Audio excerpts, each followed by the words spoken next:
This is a HeadGum podcast. This week on the program, we're getting the family back together again. It's Fast Five. I'm Andrew Jupin. Steven Sadak. Eric Siska. Chris Cabin. Jon Gabrus. Got it. And we hate movies.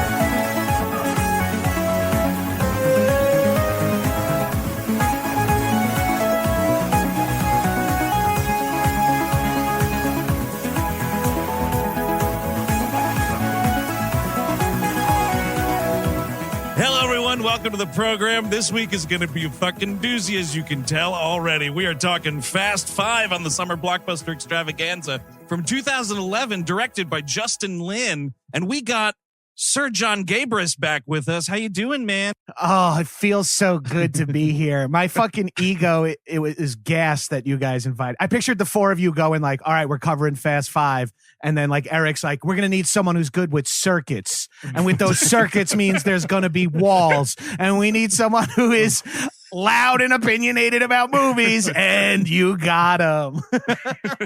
And now the team is complete. Now we can do the heist. This is the crew. Yeah. We wanted to celebrate one of the most diverse action blockbusters of all time by getting another white guy in here. Yeah. Just really Important. solidify it. Off the rip, Vin Diesel has had the diverse movies cornered from the get-go. Yeah. Like, no one's ever had to tell him to, like, you can't have that many white people. He knows what fucking works. He knows he's a businessman. And that's going to be my whole thesis for this episode. So I'll let you guys, but I'm ready to fucking scream. I'm ready to go in. We're doing this, of course, because Fast 9, the Fast Saga, or what is it? What is the full title F9, here? the Fast Saga. There it is. None of them. There's no format. There's no pattern to all 9 movie names. No. Has anybody else seen it? What? No, you saw it, right, Cabin? I saw it. Has anybody else seen it? I have not. No. Got my tickets. Oh man, it is. It's a lot of fun. I think it's one of the funner ones. Like I really hated the last one. The last one was like maybe the worst of the bunch. Is for me. that Fate of the Furious? That is a previous episode, Fate of the Furious. For a number of reasons, but it's just bad. And this one was a lot of fun. Thank God. Magnets. Yeah, I love You'll know later. Now they should introduce like the Michelin Man or something to the Fast Saga. Car related. Maybe the Pep Boys. The Pep Boys. The Pep Boys, definitely. Like in a Ready Player One type situation, Exactly. we just have like the Bridgestone guys coming out. Or like just go way, like you're doing like way over product places. Vin's just like, now I have the Midas touch. And he just starts turning everything into gold. But it's also a car-related thing. Yeah. But he's actually doing, though. He actually possesses the power of King Midas. Mm-hmm. Interesting. Because that's where this franchise could go. They get the power of Midas and they still insist on robbing things for like $100,000. Like, it's the best way for us to make a living. It's like, okay. Gonna get Now this it's just the thrill of the chase. gold wheels. That's all we need. Then we'll get the money. Don't worry. No, we're not going to sell the wheels. We're just going to make the wheels gold. We can't do the mission now. We spent it all on the gold wheels. And so, Cabin, like, just don't spoil anything. But I will say, I'm really excited to see whatever dumbass way they explain how Han is not dead. Oh, I mean, there's so many, like, this is what I like about this is it is completely, it just abandons the idea that people are going to die.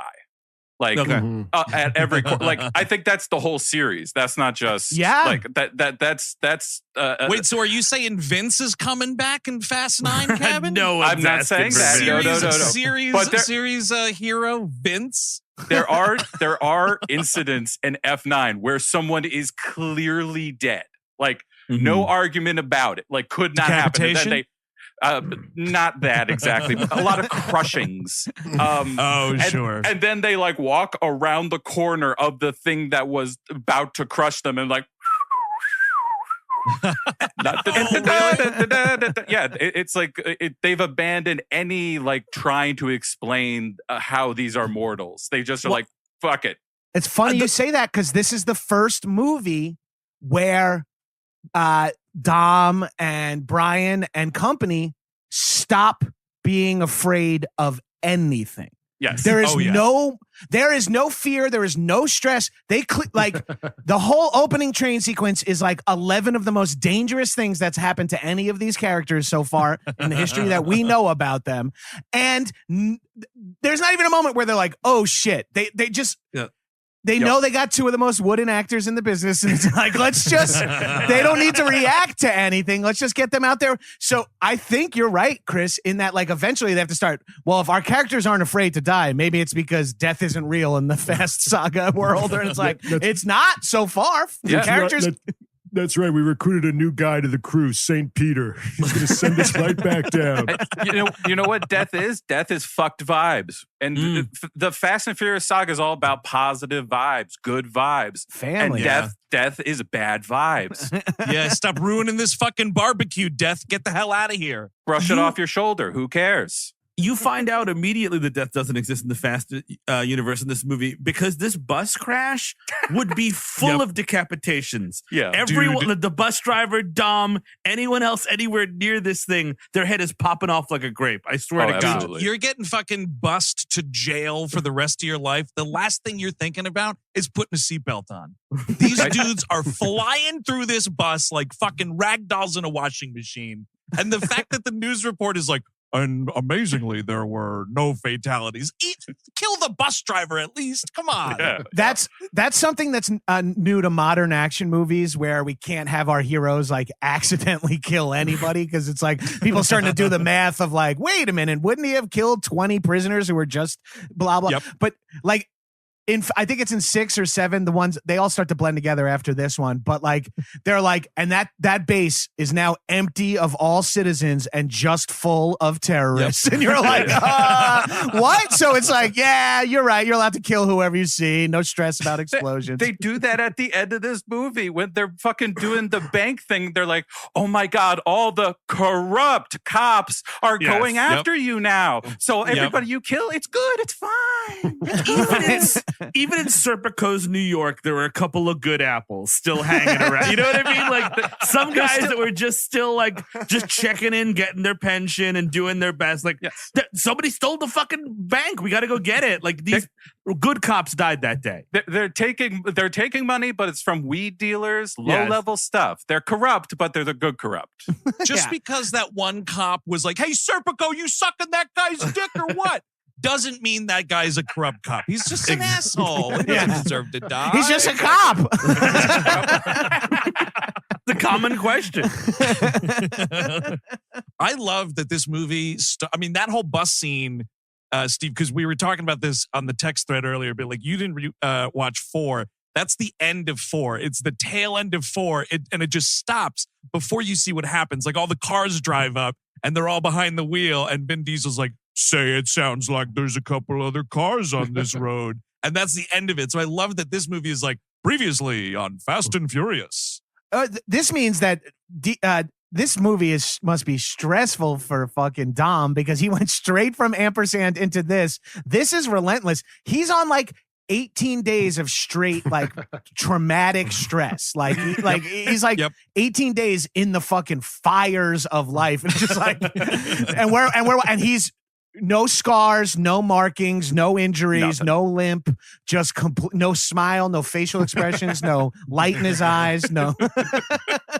Oh no, I think you just cracked it because there's a time when Brian and Mia get to Rio first. I think Vin is just like, I needed, dude, you were on the run. I need a day. I want one single day of just like going to the movies, getting a milkshake, and going to bed. That's my day. I like that Dominic Toretto's day he needs is so clearly Steve's day.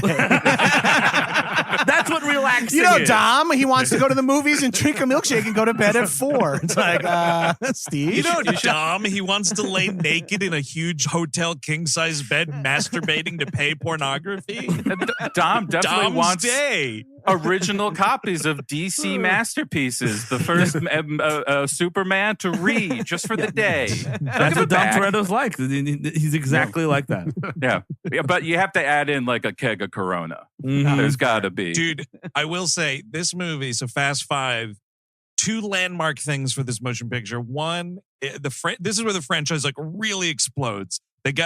Universal was like, we're getting too wrapped up in like the world of like streetcar culture and whatnot. Let's expand this, make it a little more accessible for larger audiences. Boom, and now it's a huge action franchise. Other thing that's fucking crazy about this movie, first time in franchise history, if I'm not mistaken, Vin Diesel consuming beer that is not a Corona.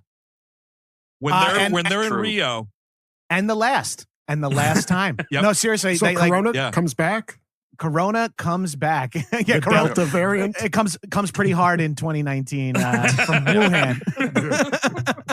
It's From amazing. the Corona brewery in China. It's amazing that they're going to still have that name now. Like, I know. you thought they would have to abandon ship after like 1 million died, but Yeah. No, I still drink HIV whiskey every night before bed. Herpes And gin. they definitely should have changed their name. They've been around since the late Yes, 70s. They it's knew what they true. were up to. Yeah. They say call it HIV. I don't think that makes it better. I still buy my toys from 9/11s. That's the cutest little toy store Uh-huh. down on the Lower East Side. It's 9/11. You gotta support your local businesses, man. It's right across the street from KB Toys. You know, Kaboom? That's what it's short for. People don't know that. It's Kaboom. It's kaboom. This movie, Fast Five, you mentioned that it kicks off and kind of like heightens the action franchise to more than just kind of a Point Break with cars and turns it into sort of like Marvel with cars instead of and I'm here for it. So I love all this shit. But this movie came out in 2011. I was, I'm going to give you a little personal history here. Me, Ben Rogers, and Gavin Spieler were running with Outlook of the Poet every Thursday night at Cage Match. And we started being like, Thursday at 11 is so annoying to like do a show. Yeah. What if we started going to the movies before because that would be a fun thing that wouldn't be like eating and drinking. So we go to the movies. Unbeknownst to us, we go on like a 16-week Cage Match run.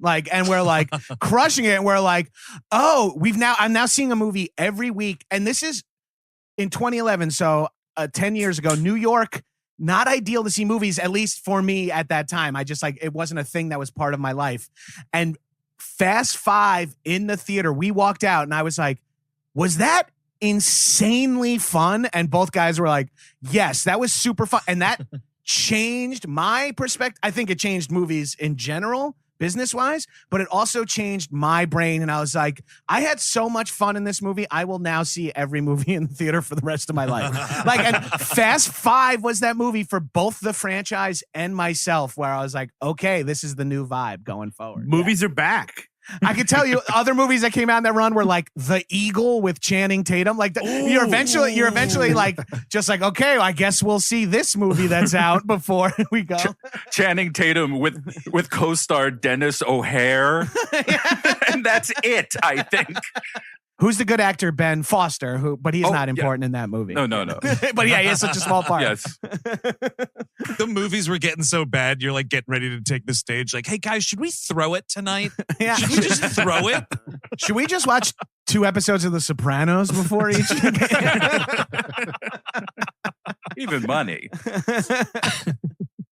Oh, and the other big thing that happens in this movie, is, and kind of what you guys did with this episode, is bring in a heavy hitter from like an outside the kind of core group and be like, yep, this is the only person who can go toe to toe with Jupin. We got to get Gabrus. This is now we're like pulling from all the movies, and now we're making this big collective team. This is the first time we see everybody like this. I got to say, I don't appreciate the fact that they kind of changed the Tyrese character a little bit from Too Fast, Too Furious to this, to make him like more like the wiseacre funny guy. Like He's doing material for the rest of these movies. I mean, it's just sort of, you're asking Tyrese way too much because he's a good, like, dramatic, action-y guy. But, like, if you want a comedy guy, you can find people to do comedy for you. You know what I mean? Yep. Like, and just, like, him vamping in that Michael Bay, like, improv school way of doing stuff, it just makes your skin crawl. Yeah, it's really weird that there hasn't been any type of comedian in these movies, right? I could tell you why. Because Vin will not allow it. Because that would like draw too much attention to that person. Like put fucking Hobbs and Shaw tried it with a couple of comedy people, and that was brutal to watch with Kevin Hart. Yes. Oh my God. Yeah, and you're like, oh, please stop. But I feel like Vin doesn't have it, like, because it's something he can't do. Yeah. So I think if someone comes on, like, that's why it's like, oh, we cast Tyrese as the comic relief in our movies because it won't offend Vin Diesel because he can hang with Tyrese. That's why he hates The Rock. Yes. Because The Rock can do that. Well, The Rock true, can do both of them. He fucking hates him because he's got the fucking juice, man. He's got complete control of his eyebrows, which Vin does not have. You look at that dude straight on sometimes, and I'm like, is that guy mad or is that guy confused? Does he have to take a shit? Those eyebrows don't give nothing away. They're going every which way. No, it's a Gollum face for sure. Is it true? I was reading the thing about like the reason The Rock was in this movie because they were trying to get an older guy to play Hobbs initially. And then if you believe the IMDb trivia, it was like, oh, well, some fan made some comment on like Instagram or somewhere and was like, oh, wouldn't it be cool, Vin Diesel, if you were in a movie with The Rock and like you guys went at it? And he was like, yeah, that sounds like a great idea. And then like that's supposedly how The Rock came into this franchise. And then ironically, this franchise vaulted him to the next strata of rockness. And Vin Diesel kind of left in the dust. So we can just pitch to Vin Diesel on Instagram? I think that's the idea. Trust me, he doesn't listen. Let's do karaoke, Vin. Yeah, that's a good idea. Oh, wait, no, I was talking about The Rock, having The Rock in the movie. Yeah, well, I think the reason Hobbs and Shaw came together is because they wanted to have The Rock fight. They wanted to have Hobbs fight Shaw in that movie in Fast 6 or 7 or whatever. And Vin Diesel put, as the producer, as an EP, put the kibosh on it. It's like too much attention about two. So they were like, fuck it, we'll just make a whole movie about these guys. But yeah, I don't think we're going to see a lot more Hobbs in the Fast movies going forward. I don't think so, no. I mean, because, Vin said what? He wants to do 10 of these movies. So if that holds true, there's only one left. Yeah, and who could possibly be added? It's got to be Mark Wahlberg. I think it's like he's the only like this tier action person they haven't put in the Fast movies yet. Now, does he say like he wants there to be 10? Is that like then after the next movie and that's it, or 10 of him being in the movie? It's actually he's not in 2 and 3. I was reading Vulture. It's 11. First of all, there's definitely another one and another one after that. And he's open to a Dom Toretto spin-off movie talking about his family, which I'm like, how on earth is there a stone to unturned in the Dom Toretto psychology? Every family member is being added to the fucking show. It's going to be a Netflix sitcom. Yeah. The new one is, I mean, everybody knows John Cena's his brother in the new one. Yeah. And out like, of nowhere. But like, I'm not even going to get anything away, but there's a whole fucking thing with his dad in this one. Oh, really? And I'm telling you, they're going to add an uncle. They'll add a mother. They'll add another mother. They'll add enough to give him more fucking story. They'll do it. Listen, if it's Netflix presents the Torettos, but it's just and it's all these characters, but you just make it like a situational comedy, I'd be down for that. You said it in the gas station from the first one, and they're making tuna fish sandwiches and shit. No, it's every Sunday after church at his dad's house is what it is. It's like for all the people in the neighborhood. For all the people in the neighborhood, we're a good family. I just looked it up. Burt Young is alive as Great Grandfather Toretto. I'm into Burt Young. Yeah, sure. Just like a shrunken peanut Vin Diesel kind of a thing. Why aren't you racing no more? Well, you should be out there racing more, Tom. Come on, get and just like in Rocky IV, he could buy Dom a fucking robot for his birthday.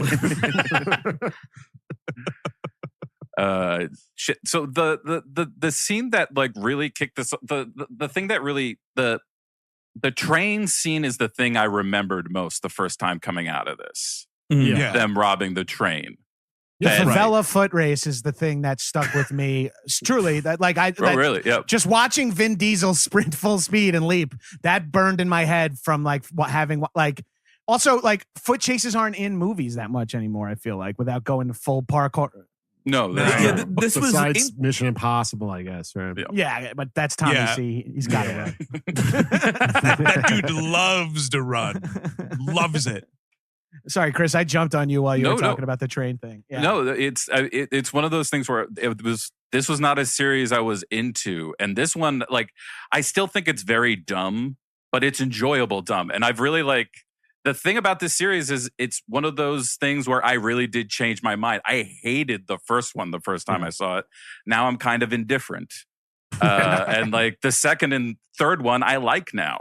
And like the fourth one's kind of stupid, but John Ortiz is in it. So, hey, I'm fine. Dude, John Ortiz as like the secret actual crime kingpin. Well done casting move right there. You do not see John Ortiz coming because he's just little old John Ortiz. And then it's like, oh, you're actually this like crazy criminal mastermind. Interesting. Not many public theater alum have played the mastermind villain in Fast and Furious movies. It's true. Totally. Yeah, so they're in Rio. They Brian and Mia meet up with like I said, fucking series fave Vince from the first movie. Now, Gabrus, you saw this in the theaters. Were people cheering to see Vince brought back this character? No, he didn't get the pop that you would think he would get. Sure. A lot of people are like, he's got the arm scars from the first movie. I recently rewatched the first one, and even though 5 is my favorite movie of them, when I watched the first one, I'm like, oh right, that guy Vince who comes back in 5, like he's so inconsequential even in the first. And I'm like, oh right, I know this motherfucker. He comes back in the 5th one as the turncoat turned friend turned hero turned turncoat. Or whatever. I thought it was a bit weird to even bother. Right. Oh yeah, no, it does not matter. I mean, it's just hilarious. At least in the first movie, because I got all these on my mind because I bought the fucking 4K box set to just go through them before the new one comes out. But that first movie, his entire existence is just to get cucked by Paul Walker the whole time. Yeah, because he used to be with Mia, and then like the whole movie is Paul Walker being like, man, your old girlfriend's pretty all right. Mind if I make out with her in front of you in this kitchen? That's a whole weird dynamic that is kind of just like the whole like also the whole Mia thing. It's like when she later goes, I'm pregnant. It's like, are you sure you still are based on what we just did? Let's go to a fucking doctor, Mia. You're not 21. Yeah. You're fucking you're an adult woman. You just leapt through a favela ceiling. Like, let's not confidently say I'm pregnant right now. Also, raw dogging it on the run is one of the worst ideas you can ever have. Insane. Like, you know what I mean? If you're on If the there run, were ever a time to invest in condoms, dude, wrap it up on the road. Absolutely. Are you kidding? Interpol catches you while you're buying fucking minis, Trojan minis at the fucking CVS. You're toast. I mean condoms. Yeah. We just call them minis back where we're from. It's not a specific size that I need or anything like that. It's just what we. It's a little. I meant minties, very minty. I need. They need to taste good. They flavored good. I do. Mentholated for her. I love feeling this delicious minty fiberglass on my dick. Yeah. Menthol. Do you like Hall's cough drops in your pussy? Well, I got just the thing for you. You definitely want to feel like you just washed with Dr. Bronner's peppermint while you're fucking, while you're banging. You want to feel vapor that. vagina. Vagis vapor rub. Yeah. You can tell Jordana Brewster when she's in that mode, when she gets in the GTO, and it's kind of like that moment where you're about to go on a roller coaster because like the train is going, she's on the separate track, and like 3, you're just waiting for the carny to give you the thumbs up kind of a thing. She's like, I guess I won't have to tell him about the kid because this is just not going to happen. It's one less thing to worry about. I would really like to think that Paul Walker was thinking of getting the snip But then Dominic said he would kick him out of the gang and the family if he did that. He's like, yeah, this is a very Catholic household. We don't get the snip or nothing. If you're dating my sister, you got to be shooting hard. Shooting nothing but slam dunks, nothing but. We're all about family, and the only way to guarantee more family is do direct deposits with my sister. Okay, man. Secondary Torettos. You have to be here for this? I just got to make sure everything works out, man. It's not weird or nothing. I'm barely watching. Brian, man, you're doing it all wrong. USC has to check everyone's like medical records. Like no one can have a vasectomy on the crew. Yeah, absolutely not. Yeah, it's a fun. Am I dumb to think that why the DEA would be in Brazil, or should I just not even ask that question? I was very confused why the American DEA is on a train in Brazil. Well, specifically guarding stolen sports cars on a train going from where to US via train. Well, it's weird because they say like those cars were seized, so like seized for some reason, so maybe these dudes are on pickup duty. But I love the idea that like in this world of these movies, the FBI, the DEA, LAPD that we've seen before, Miami PD, they all have like the gearhead division, and this may be totally real. I don't know, but like there are all these gearhead detectives and gearhead cops running around these movies where I'm like, is this just a fucking coincidence, or did you specifically apply for this department? Because I don't know what's going on. Speaking of weird departments, isn't the Rock is like from like the Secretary of Treasury's office or something, right? Like he's like TSA, like he's the elite level TSA or something. I forget. It's not DDS because those are dentists, but it's something with two D's in it. Diplomatic Security Service Agent Luke Hobbs. Oh, DSS. Diplomatic, that sounds completely invented, and I'm here for it. Just an elite unit of absolute badasses where the head speaks exclusively in like Friday Night Lights football coach quotes. Yes, I'm an agent of dis. Oh, dude, dis. Oh, shit, dude. Well, it's one of those things where it's like, yeah, our agency's so secret, the fucking president doesn't know about it. And I'm out here hunting these carjackers. I love Paul Walker. I love Brian being like, DSS, these are the guys the FBI sends to find you. It's like, the FBI sends FBI agents to find you, I think. And the DSS shit is like, we're locked and loaded, ready to rock. And The Rock's spiel is so funny. He's just like, everything he says in this movie makes me laugh because it's so self-serious. You want to be like, I want just a shot of his crew every time he says something, just all going, okay, all right. All right, man. Yeah, right on top of it. Oh, don't let them get in cars? Okay. Yeah, a lot of jerk-off hand motions going on in the background. Yes, Hobbs. Okay. You need more baby oil for your forearms? The one thing that he says to one of his guys, it's when Joaquim Almeida becomes like known as sort of like a person of interest, it's like, oh, you know, if he goes to the bathroom, I want to know how many times he shakes it. And I want like the movie to stop dead later and then be like, hey, Mr. Hobbs, we're in so much trouble, but I finally got that information. Yeah, I have a close-up video of how many shakes. I think this answers all your questions. You guys go around the planet installing toilet cams everywhere, just in case one of them pops up. We need someone who's good with circuits. We need someone who can break the walls, and we need Chuck Berry to put toilet cams in all around the US. All right, last night he was a red wine guy. It was a 3-shake situation. But this morning he had a huge Diet Coke before he worked out. That was a 5-shake situation. By the way, there's 3 pending lawsuits against us. I want the cutaways to like the center with David Strathairn and Mark Duplass looking at footage of the shaking of the piss and be like, is that 4-3? I can't. That he's not. His hand's not on his dick there. Hold on, that's his hands on his pants there. Enhance right there. Is that a vasectomy scar? Oh, no way. Toretto would never allow that. It wouldn't happen. They self-scarred to throw us off the trail. Just doing little incisions down by your dick and balls, right? Oh, yeah, just to get in the gang. Gabrus, you're totally right about speaking in Friday Night Light Coach euphemisms or whatever, using idioms like that. Because like that fucking shaking it thing I had a football coach say something very similar where we were in the bathroom in the locker room. What? And he You was go to like, jail now. if you shake it more than twice, you're playing with it. And I was like, Yep, all that right. was a classic coach thing of like, Yep. all right, let's move it. If you, I mean, it started off in the 90s as a way more homophobic version of that. Sure. And then it became you're playing with it after you were like, stop calling students gay. Like, you're a teacher. You're not supposed to do that in the 90s. All right, just letting you know that Miss Johnson says that I can't call you gay anymore, but you're all chronic masturbators unless you get out here. Look, Found it, thread the needle, found something I can say safely that will still offend these children and upset them for life. okay, I have a new one for you here. If you shake more than 2, at least finish to completion. If you shake it more than twice, go full release. You know the rules. I'm fired again.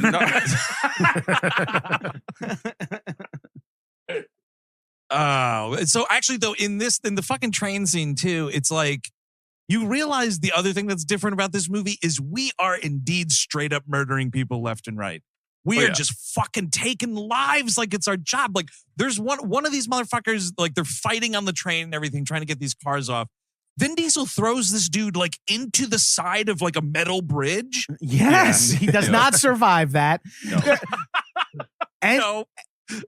another movie, a worse movie, you would show the guy get up after. Like that's like you see that so frequently when a dude like you see him like splash in the water. So it's like he lived. Our hero didn't kill this person. But there's a lot of like friendly fire kills and stuff that like in this movie where it's like Dom didn't shoot those guys, but he did survive because that other person shot them. It's like the amount of mental fucking gymnastics they do so that you don't think Dominic Toretto, the hero of an action movie, is killing people. Slaughtering by a the known hundreds. manslaughterer as well, by the way. Let's not forget the socket wrench incident, which almost comes back again.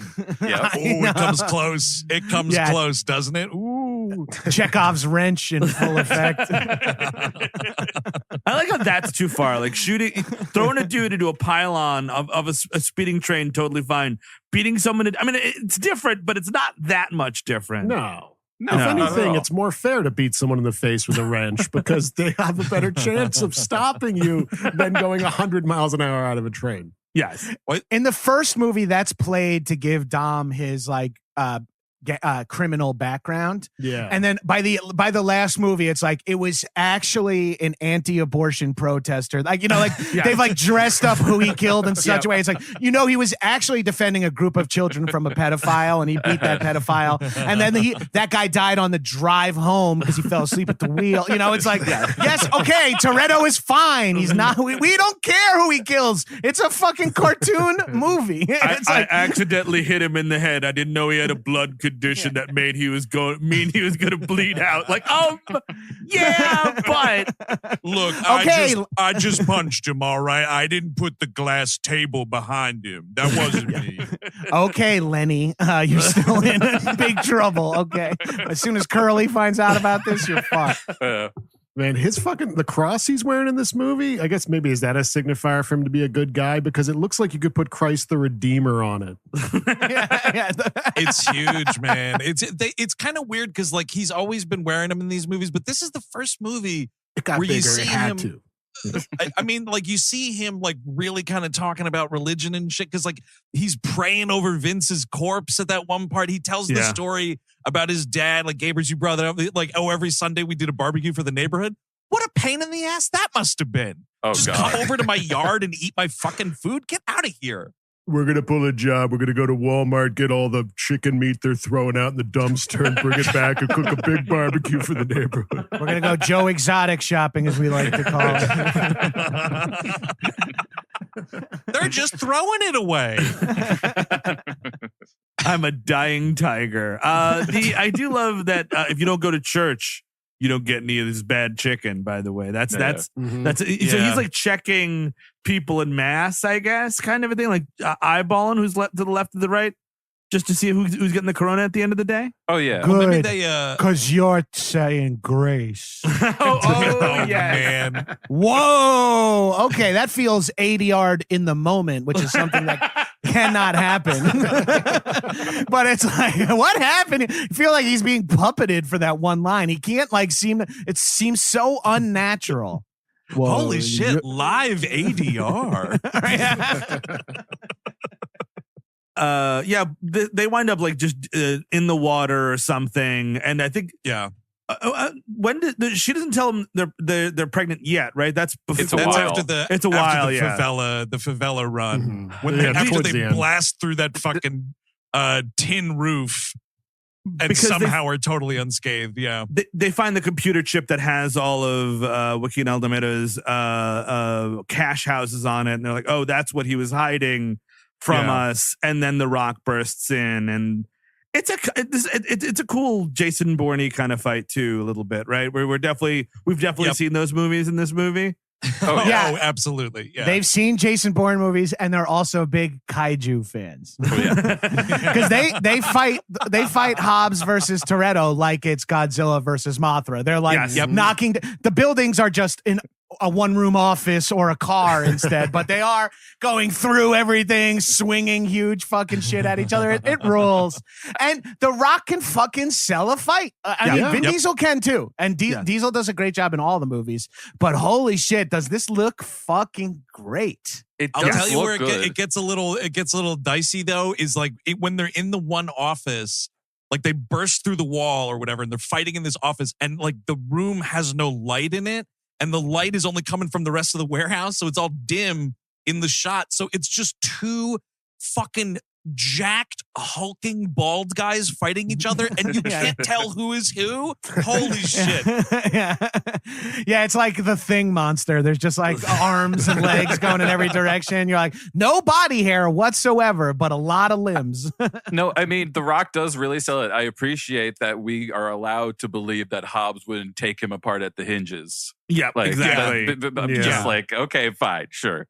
Okay. So he's so massive in this movie. Even for The Rock, he is enormous. Incredibly big. Yeah, in the IMDb trivia I read, it's like The Rock, when he got this role, was like, I think Hobbs is going to be like really muscular. It's like The Rock. It's like all he pitches for his character development all the time. He's like, what if this guy was really jacked and sexless? It's like, you got it, The Rock. It's like, what about if this guy was super jacked and absolutely sexless? It's like, all right. Well, sold. Jumanji. Sold. Whatever movie you want. Hobbs and Shaw.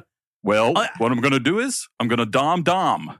That's the idea now. Going to get so jacked that he's going to have to be puny in front of me. Isn't Hobbs trying to fuck Shaw's sister or something in that Hobbs and Shaw movie? Yes, he is indeed. Now, but almost sort of. Of course, you can never have sex in a movie. It's impossible. But in these movies, sister fucking, we've said it before, we'll say it again. That is like a primary touchstone. Big thing, because you want to keep it in the family. Remember, right, all times keep it so fuck everybody's. You want to keep it in the family without blowing your male friends. Yeah. So you got to get your sister, because it can't be gay. Because it's fucking Fast and the Furious. Hey, Mr. Diversity producer Diesel, put a fucking gay guy on this. Put a gay guy on the team, or a gay woman, a gay person. Yes, that would be nice.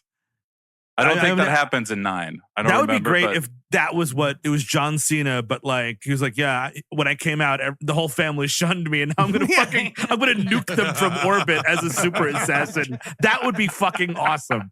Yeah, my invites to the Sunday barbecues got canceled after I came out, so I've partnered with Charlize Theron to fucking nuke you all. You said it, Chris, that it's crazy that we're supposed to believe that Toretto can hang with Hobbs at all. Toretto, a guy who's been in and out of jail, like Hobbs, who's like, trained and all this, but a little behind the scenes potential, myth or rumors. But apparently for the table read, they showed up and The Rock was so fucking jacked and Vin Diesel was like a little doughy that he like went on a cycle right after, because Vin looks good in this movie. He looks big. He looks brolic. Yeah.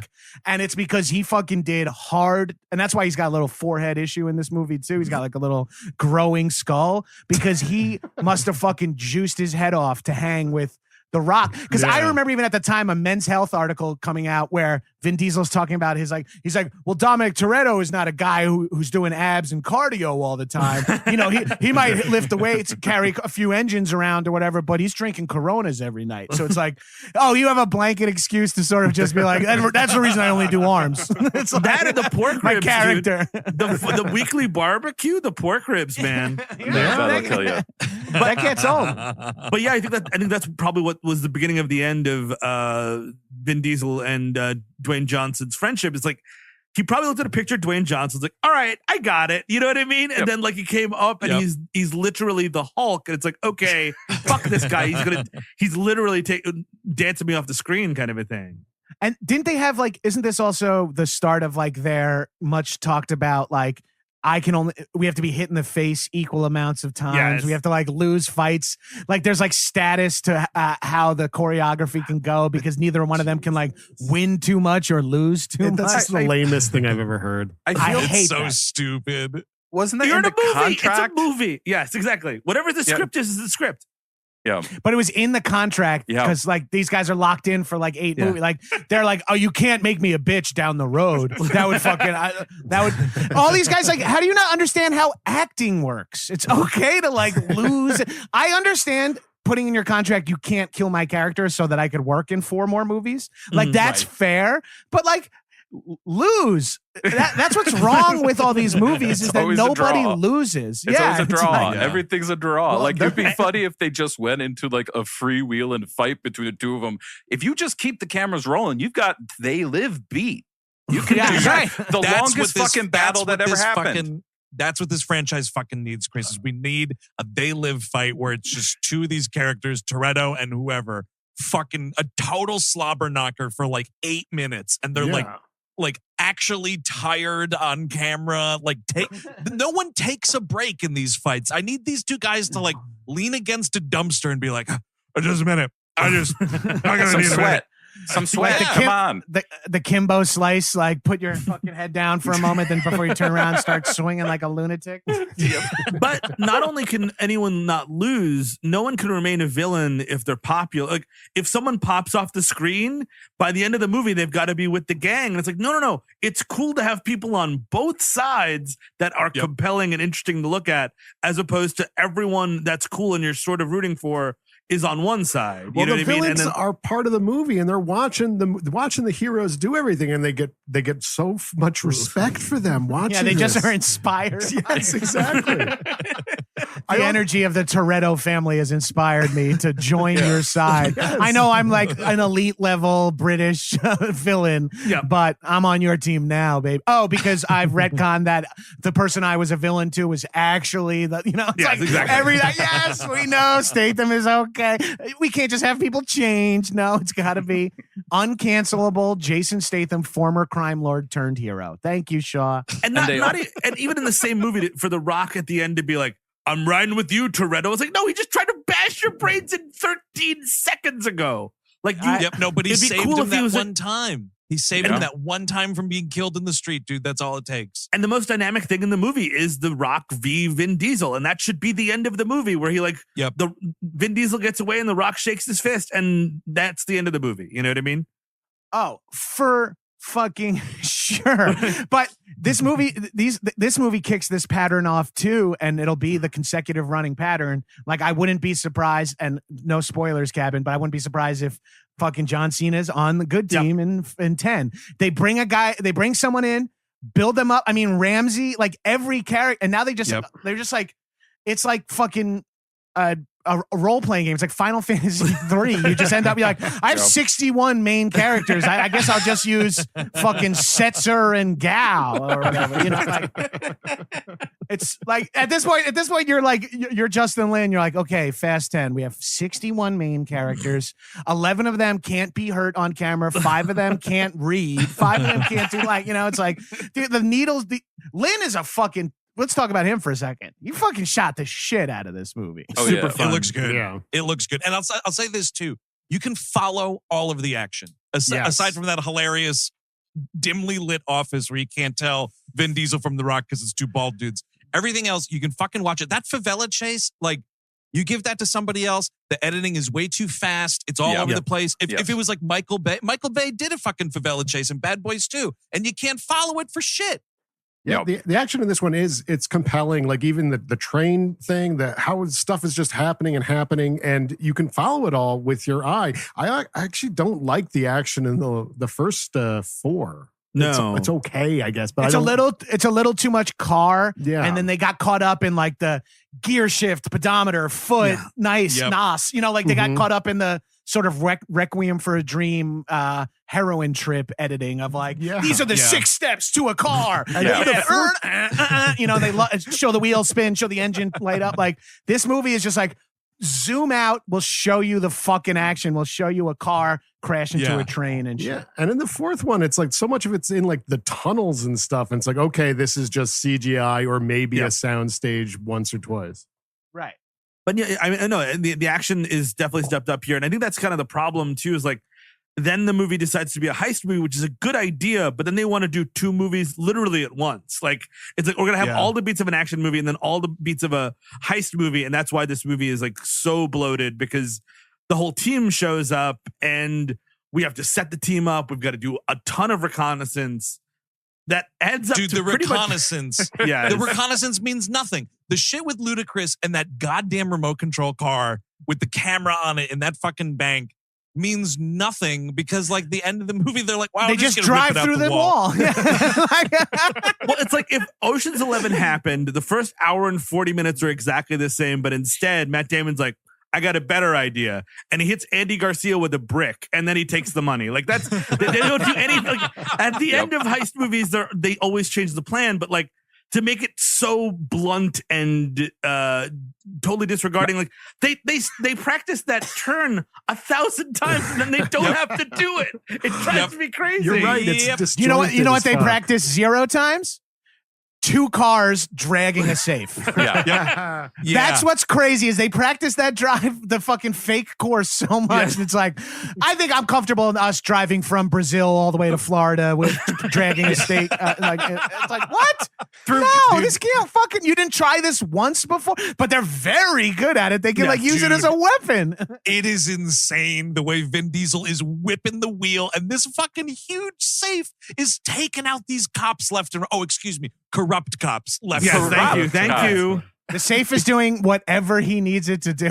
Like truly, he has fully in complete articulate, like he's a full action figure. You could do anything you want with that safe. He's like whipping it left, right.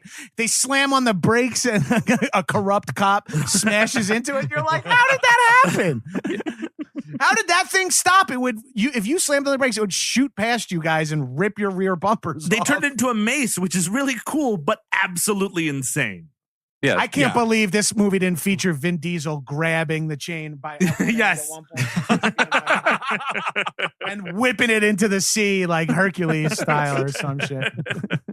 That was part of The Rock's contract, is nobody could lift something up and whip it into the sea. Like that makes sense. That's me only. Yeah, that's my thing. I do feel like these cars and the hooks have to be like unobtainium, and they should have a scene where like Vin is like, "Yeah, we found the unobtainium in the favelas," and then there's a whole 30-minute scene of them digging under the fucking thing to add to this fucking thing. Is that Battlefield Earth?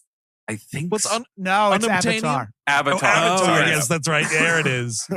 I knew it was something I didn't give a shit it's about. my absolute filmmaking hero, James Cameron, with unobtainium. Okay, let's I'll figure out a way to have both those thoughts in my head at the same time eventually.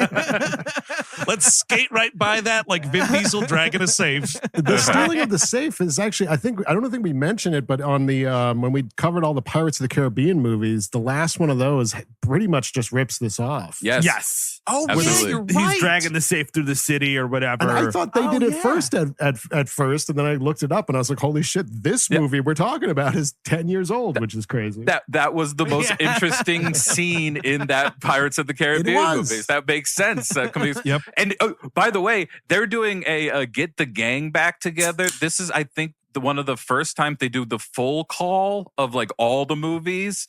And this is a year before the Avengers. Yeah. It's incredible that it You just can't lands. copyright getting people into a room, Chris. I'm not saying sorry. I knew that was what they were going to do. I actually think they took it from them. I think Fast and Furious took it from Marvel because they saw the writing on the wall. Toretto family, assemble! Yeah. On your right, Dom. Yeah, let's go ahead and beat them to the punch on that. There's no way I'll be ever affiliated with the Marvel universe. Oh wait, what? 5 years later, whoops. Dude, we could he could build a car around his body like a mech warrior, right? That could be his Iron Man interpretation. That'll probably happen in 10 or 11, I think. That's where we're going. And he just they'll drive he turns into a Transformers. car. Yes, he drives Transformers. There's how Gabrus, there is how you get Mark Wahlberg into these movies. Yeah. Bring him They're back. like, they and he's accidentally steal Bumblebee. oh shit, bro. Dominic Toretto stole B. Get back here. You got stolen by Dominic Toretto. I'm going to beat that gearhead like a Vietnamese grocer. No. Jesus. He's a veteran, bro. He fought during World War II. You leave him alone. I mean, it is important to remember that Mark Wahlberg did a hate crime. We skip past that, and not just Infinite. No, we definitely didn't skip past it, and I'm glad Jupin did everything but skip past it. Fuck. Yeah. Also, the Wahlburgers chain is kind of a hate crime itself, right? It's not good. Eating there is when you hate yourself. I think that's what. You hate yourself while you're eating there, and then it's a fucking crime scene in the bathroom afterwards. That's what that is. But just ask Logan Airport after we fucking ate there on tour a couple years ago. They decide. Okay, I saw your guys' show poster up at Logan Airport. Says, "Do not let them arrest these men. Arrest on site." Listen, you can change your names, but you can't change your face, Sajak. Can't change my ass, sadly. Been trying for a generation, a decade. Well, we know there's toilet cams in every bathroom, so that they could get you just on how you shake. They're trying Soup to figure in out how every pot, toilet cams in every bathroom. That's an interesting campaign you're running on, sir. But yeah, so they get the gang together, which is everybody in the world. We talked about Tyrese. Han comes in. I like Han, but like the fact Han rules, dude. He's my favorite character in this franchise. Sure, but like the dancing and reality stone that they need to keep this guy involved in this franchise isn't really worth it. You could just this movie then because this like 4 and 5 are on a different timeline than the third 4, movie, 5, and then 6 are 4, all, 5, I and think, 6, and then prequels. then that gets undone. It's like you could just write a new character. It would be kind of cool. But honestly, I appreciate it because it keeps the third movie. It keeps Tokyo Drift tied into the full series. That's true. A movie that could easily be like excluded in some way because none of those characters are, unless they bring back like fucking I don't even remember the white guys in that movie. the third Manning brother, Lucas Black. That dude is a nationwide commercial, man. And Bow Wow. Yes. Oh, and Bow Wow. Right? Oh, Yeah, fucking Bow Wow. Bow Wow. Dude, Bow Wow in Tokyo Drift. Nobody remembers this, but his car is the dumbest thing you've ever seen in your life. It is a Incredible Hulk themed car. So like he's got this fucking like hood where there's like a huge green fist coming out of it. And like the Hulk is painted all over it. It is stupid as fuck. Wow. Yeah. It really sucks. And is it just a clip? Or I thought, doesn't Lucas Black pop up in like the 7th one for 2 seconds? Sure. That sounds right. I think he might drop in. He's at one. They like go to the drag race and he's there. I feel like, or something like that. He fucking breathes through his mouth for 3 minutes and then that's the end of it. I skipped 3 on the rewatch, but the Han characterization in this movie is pretty something, right? Like, he's more laid back, so he eats chips in every scene. So he's more laid back. He just eats chips. Yeah. Well, And then we learn it's not because he's laid smoke. back. Exactly. That's to quell his oral fixation. Yeah, when I was hitting on Gal Gadot, I ate chips constantly, and it didn't work out. It just she wasn't like, "Oh, you're a smoker. That's interesting." It's like, Ew, your fingers look like cheese. Oh, belly crumbs turn me on. Oh, you like chips, don't you? You just really, really like chips. Should I call over? Would you like a waiter? He would like more chips. He's almost finishing these chips. Well, Steve, no offense, but Sung Kang, Sure. pretty handsome dude, I have to say. Yeah, I guess Yes. he could pull off the chip eating better And than it's I not, can pull off the chip and eating. also like, he's eating like little something, not like a full-scale Doritos bag, which, Yeah, might you have been were the case. eating loaded baked potato skins from TGI Fridays, dripping bacon and cheese all over Gal's pants. That should be one of their missions. Curbside to go. Yo, I got 45 minutes to get to Applebee's. I got to pick up my riblets. We're gonna need 2 drivers who aren't afraid to go fast, take tight turns, and eat Jack chicken strips. Yeah, we're gonna have to drive with the windows down on this one, boys. Oh shit, I drew the Chi-Chi's run straw. Better roll down the windows. Southwestern egg rolls, here we go. Oh man. Ew. So their whole Disgusting. thing is like, so they're gonna the thrust of this thing is like they want to take down this dude Reyes. He's like the big kingpin in Rio. What's kind of interesting, like because of the Reyes character, this movie sort of reminds me of like the structure of like an 80s action movie where it's like, here's this guy, supposed like, high up in society, man of the community, but he's also like the sleazy, leader of the vague drug trade. I guess it's supposed to be Right. heroin. I think they mentioned like once that it's horse that we're trafficking in here. But it's like that kind of shit. Like that's straight out of like Number One with a Bullet or something. Yeah, the vague drug It's trade true. for sure. Also, kid, I own the police. Mhm, Yes. Yeah, Yep, definitely, indeed. dude. Yeah, because The I mean, Rock enlists whatever her name is, Frida or what? Frito Lay's chips. Yes, Frito Lay's chips. The one lady, and he's like, "You're the one good cop here." And it's like, got Oh, it. And then Elena. We've set that. Elena, we've set that up. Yeah. But She's he owns. in more of these movies, but I think she gets with Vin Diesel, but like I thought in their first scene, like The Rock was going to be hitting on her, and I was like, oh, he's not entirely sexless in this. Oh, never mind. Nope, never mind. Man, he really is. Like, it's strange. His energy is just like, he just doesn't have that juice for some reason. I don't know what it is. It's the I'm rule. at work, and my penis is off the clock until I'm not at work, but I'm always working in this movie. Now I'm just picturing a penis like clocking out of work with the little slip and everything. Little punch card, little Yeah. penis punch card. Yeah. Now Done I'm for the picturing a day. penis is just like a pull quote. I'm gonna cut out of this and just You just have it whenever Eric DMs me. Yeah. I'll get that notification. look. I haven't been getting any hours. Okay, The Rock, hi, I'm your penis. You should be giving me just a few more hours in this. Every day is chest and tries. When will be my day? Just jerk me off once, please, The Rock. I'm a muscle too. You forget about me, Dad. Well, that's like another thing I always like joke about The Rock with. He's always like, it's 3 a.m.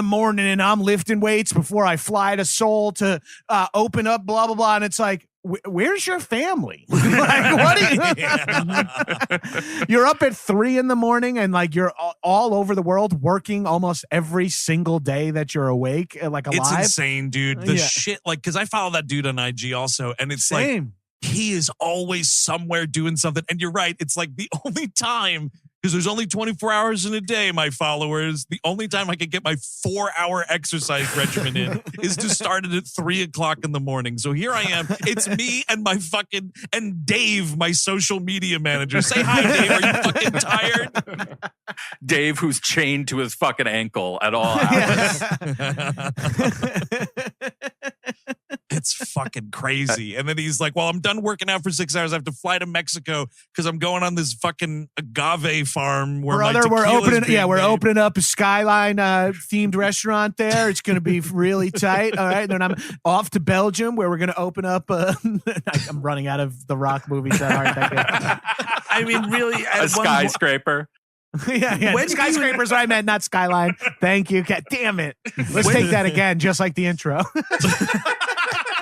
It was difficult. You didn't know that there was a fifth person. It was you, dude. It was you. We're going down to my new chain of gyms I'm opening. It's called Rampage. Did anybody see Rampage? No. Really? You got too late. For the listeners, hands. Cabin and I are raising hands. I love it. I He apologize fist already. bumps a gorilla over like a woman's body at the end of the movie. The last actual beat of it is a gorilla noticing a woman's figure, and then The Rock and him fist bump. Just a gorilla, a 50-foot gorilla. Yeah, very big Not too gorilla. different from us. Were you on an epic improv shit. run or just kind of high? Yeah. It was week 28 of Harold Night. You know? No, I told you once from 2011 on, I've seen a majority of movies in the theater, especially if they're big and any. I just love blockbusters. I don't like Marvel and Disney. I want non-IP blockbusters. Yeah. Like that's all I meant. That Absolutely. fucking Angelina Jolie, HBO, Those Who Want Me Dead or whatever. Oh, yeah. Yeah. That was just like exactly the kind of movie I want. I mean, and mid-budget comedies, but that movie is just like, it's a fucking action thriller.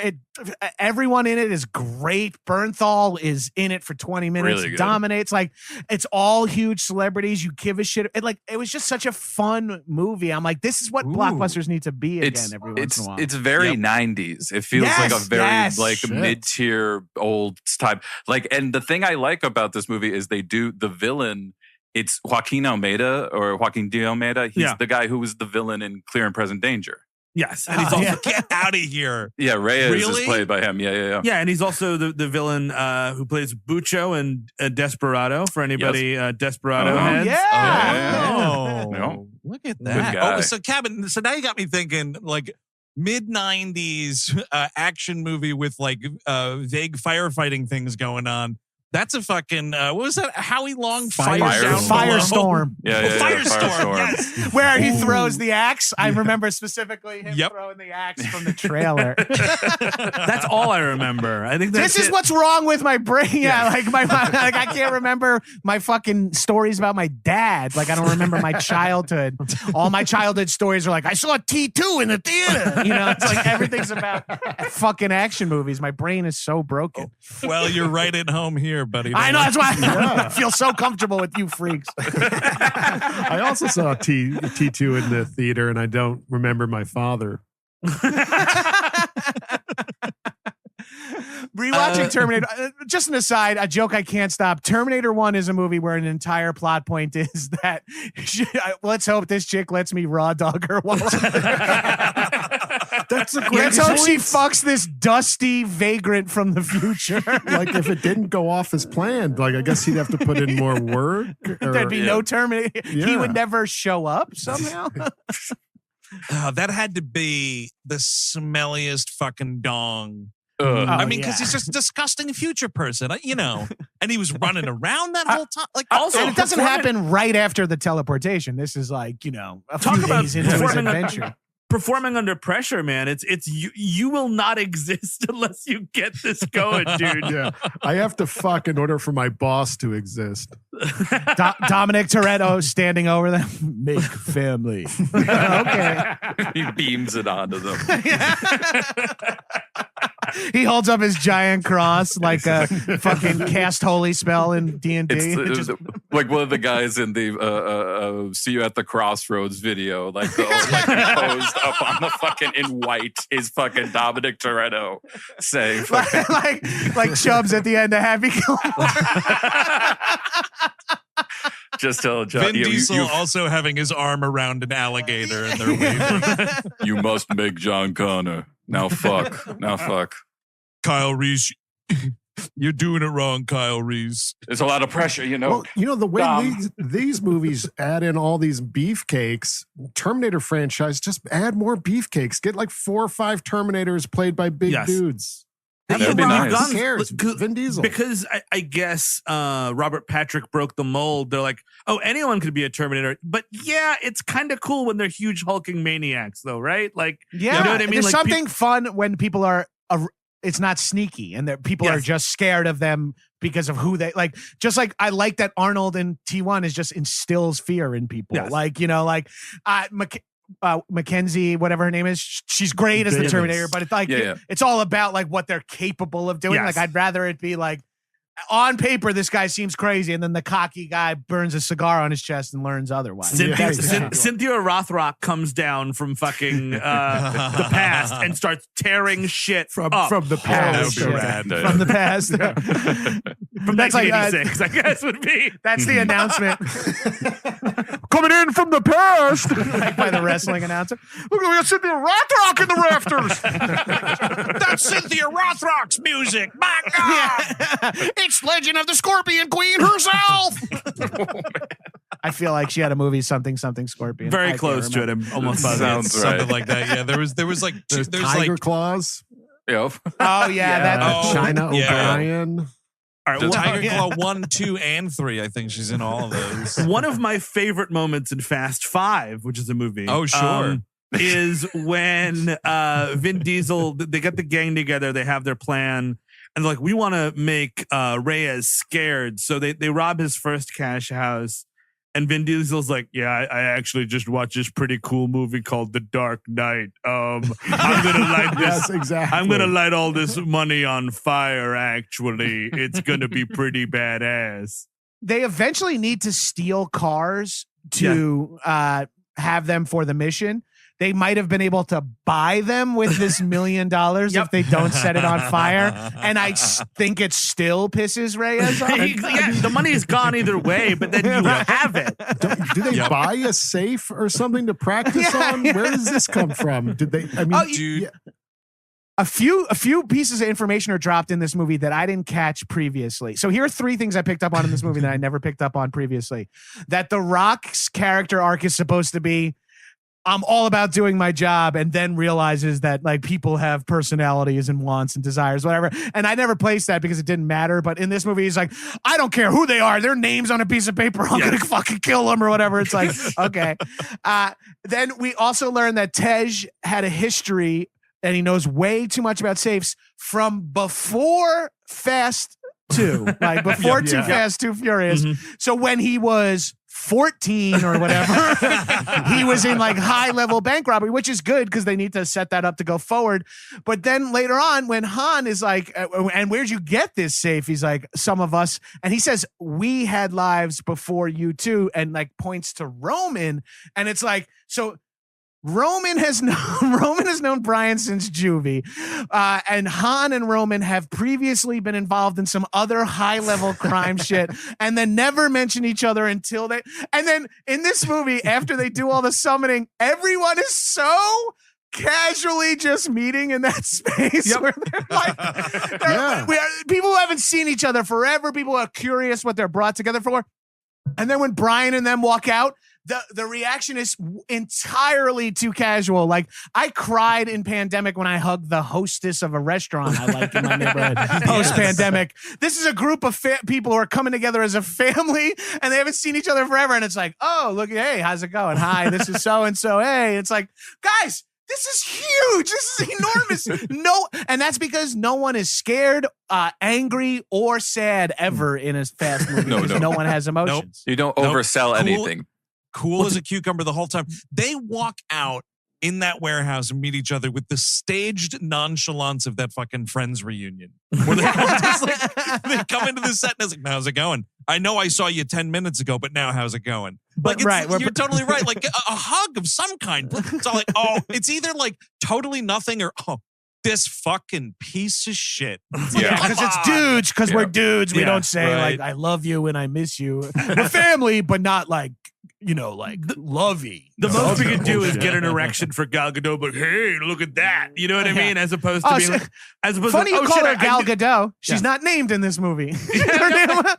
They never say her name in this movie. Not once. The character's name is Giselle, which you learn in the last movie that she's also in. Because she's she's working for what's his face in that movie. A lady's name, Ortiz. that could be on the cutting room floor. Move along. Look, the movie's already 2 hours and 12 minutes. We can't be naming ladies, all right? I don't want to trim the dad conversation. man. Look, I'm just used to saying Letty. Let's just call her Letty too. She's also Letty. Hello, Letty gal. I'm so glad that you're playing Letty too. I can't tell you how happy I am. Letty too. Yeah, and I mean, like they're going around. I think my favorite scene in this movie, one of my favorite scenes, is the when Gal Gadot's ass becomes a MacGuffin when she has to go. Great they're stuff. trying. Joaquim Almeida's handprint is the only thing that can open up the safe, except when we rip the safe out of the wall at the end of the movie, no matter what.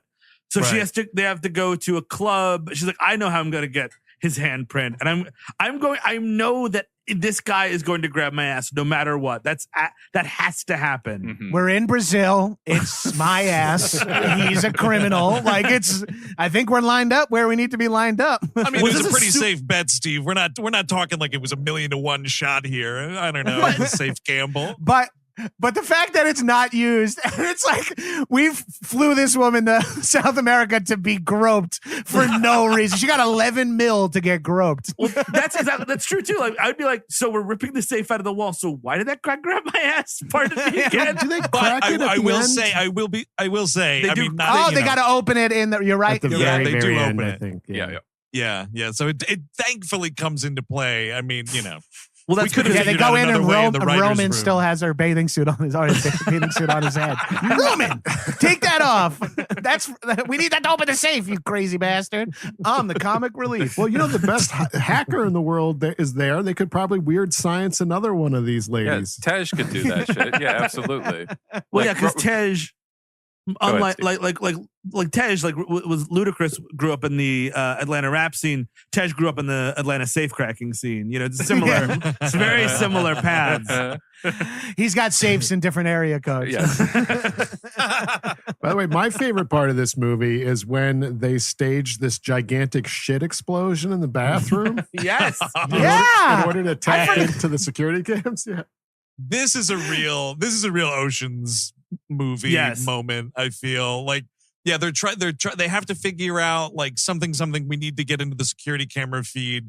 So the way we can do this is to plant like a little tap on a wire, but the wire it's right above this bathroom or whatever. And they stage this thing where this fucking cop is taking a shit in this bathroom. And they plant some explosive in the piping and it just blows these toilets. I mean, kind of a great visual. I mean, it's disgusting, but a great visual nonetheless. Oh, and this I dude gets loved it. rocked off the toilet, man. Oh, you got to go home for the day if that happens to you. Like, what happened to Jim? That the bathroom exploded and then Jim was missing.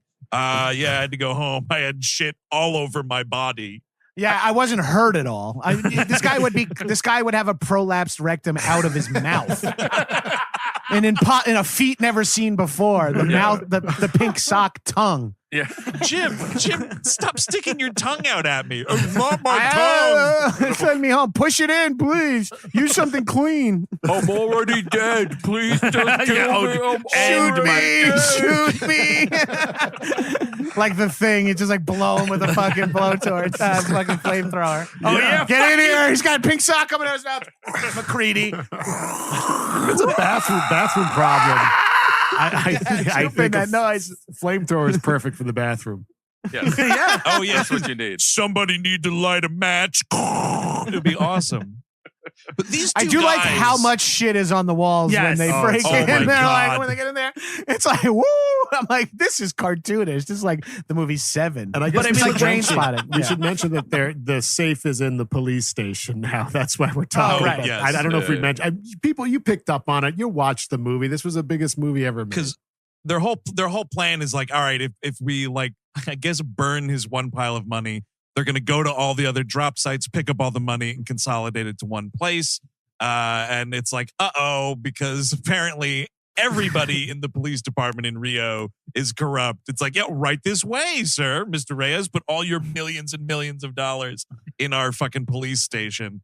If you like American cops bitch so much on like TikTok, I mean, this is small and anecdotal, but they bitch so much about like how they're disrespected or whatever. And it's like, if you're a Brazilian cop watching this movie, you're like, what the fuck, man? It's like, oh yeah, 85% of us are this crooked that we're like, come on. Well, that's every movie.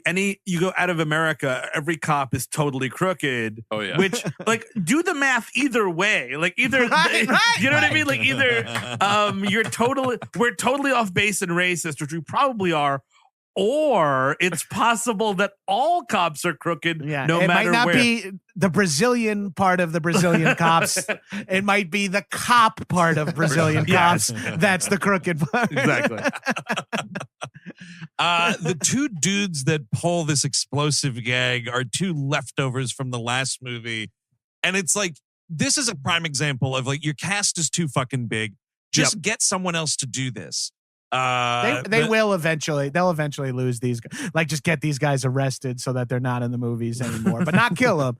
But they're like, are they like famous DJs or something? I guarantee they're like musicians or something. They are musicians because they did a song in the last movie, I think was the thing. Right. You're right. In Ampersand. Right. Is that what they call in that one? 4? I'm going to call it ampersand from now on.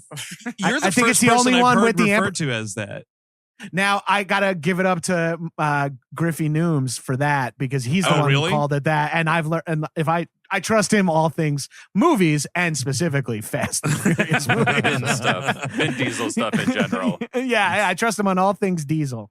Yeah, Don Omar and Tego Calderon are the two guys. Leo and Santos in the movie. Like, nobody would tune into Fast Five and be like, well, fuck, man. Leo and Santos weren't there? Come on. Leo and Santos. You know, if you bring back Vince from the first one, you're obligated, I think. Well, because that's Vince. I guarantee there's something like, all right, we're bringing back one white guy. Well, we should bring back like our fuck. And he knows what he's doing. Like, when he made the new Triple X, everybody in that movie is like a famous soccer player, a famous DJ, a famous blank, a famous and it's like, he knows what he's doing. It's international appeal. He's like, get me some, South American recording art, get me some of get me Gal, an Israeli supermodel, get me blank, get me, get me a black American supermodel, get me like 5, 6 supermodels, more supermodels. more. Paul Walker is so fucking good looking. Yep. He's insanely good looking. He's like distractingly, and you're like, oh, if you're looking at Fast and Furious as the Point Break ripoff that it is, it's like, yeah, they went with the exact Keanu angle, but Keanu just has a little bit more magic in his wood than this puppet does. I think Paul Walker does a great job for what he's supposed to do in these movies. Yes. Him and Vin both are sort of just like, they're blank slates that you just project whatever you want onto them. It's like, you fill out the emotion of this character because all you know about me is that I love her. Yeah, that's it. I wish there was, Point Break was enormous, but what if it went the fast route and there was 10 Point Break movies? Like, what a world that would be. That would be pretty special, I think. Because Swayze's in the 10th one. Yeah, dude, he comes back. You're totally right. It's revealed he survived the huge wave at the end, all that shit. But the thing that'd be rad is like, well, actually, I don't know. So like Point Break's like what, like 91 or something like that? If you're doing all these movies and you're keeping Keanu as the thread through all of it, right? Like, that means maybe he's not in the Matrix. Like, if those movies kept being huge, like, I don't want to envision that timeline. He's in the James LaGrosse cinematic universe at this point, because he's in. James LaGrosse comes into all those, I bet. Absolutely. Yep. You're saying something here, Jubin, that I've heard people touch on, but you really hit it. We don't get the Matrix movies. We don't get Speed if he stays with big time. And you're like, oh shit. What are we missing out on from RDJ's peak years, from Chris Hemsworth's peak years, from all these actors who have like, I have 16 years of contractual obligations to the children's movie franchise. And it's like, Robert Downey Jr. I watched Kiss Kiss Bang Bang not too long it's ago, a and I good was one. like, this motherfucker is just so wasted on Iron Man. And he's great. He's so good as Iron Man. I agree. But let the motherfucker pop up in something else every once in a while. Well, they tried that once. It was called The Judge. And my and that was mother of Jesus. Well, wait, show of hands. Who saw The Judge? Just me and Gavin, hands again. Gabrus, What are we doing? that a- We should just hang out, the two of us, Yes. it sounds like. Let's do it. theater-going Look, experience? if it matters, I'll watch that movie, which is essentially just about watching Robert Duvall shit himself. It's Just so upsetting. Fucking zoom ins on fucking Robert Duvall's wrinkly asshole with Wait, brown whoa, water whoa, coming out of Is it. that actually No, in there? wait Is a that second. actually Yeah, yeah. in there? Oh, you that's for see real. Robert Duvall's floppy little ass poop out stuff? Look, I'm not telling you see the whole thing, but you're seeing the bottom of it, and you're definitely seeing serious? shitty water coming down from it. Note to self: rent The Judge. Please confirm this. It's the most fucking saccharine movie ever. It's like everyone learns a life lesson, and it's so people are clearly Yeah. not in the room on the But- same day. It's like so poorly made. Is there poop juice though? There is Okay. visible poop juice. Thank you. VJ, All right, if all right. you will. Just made, Yeah. made the watch list.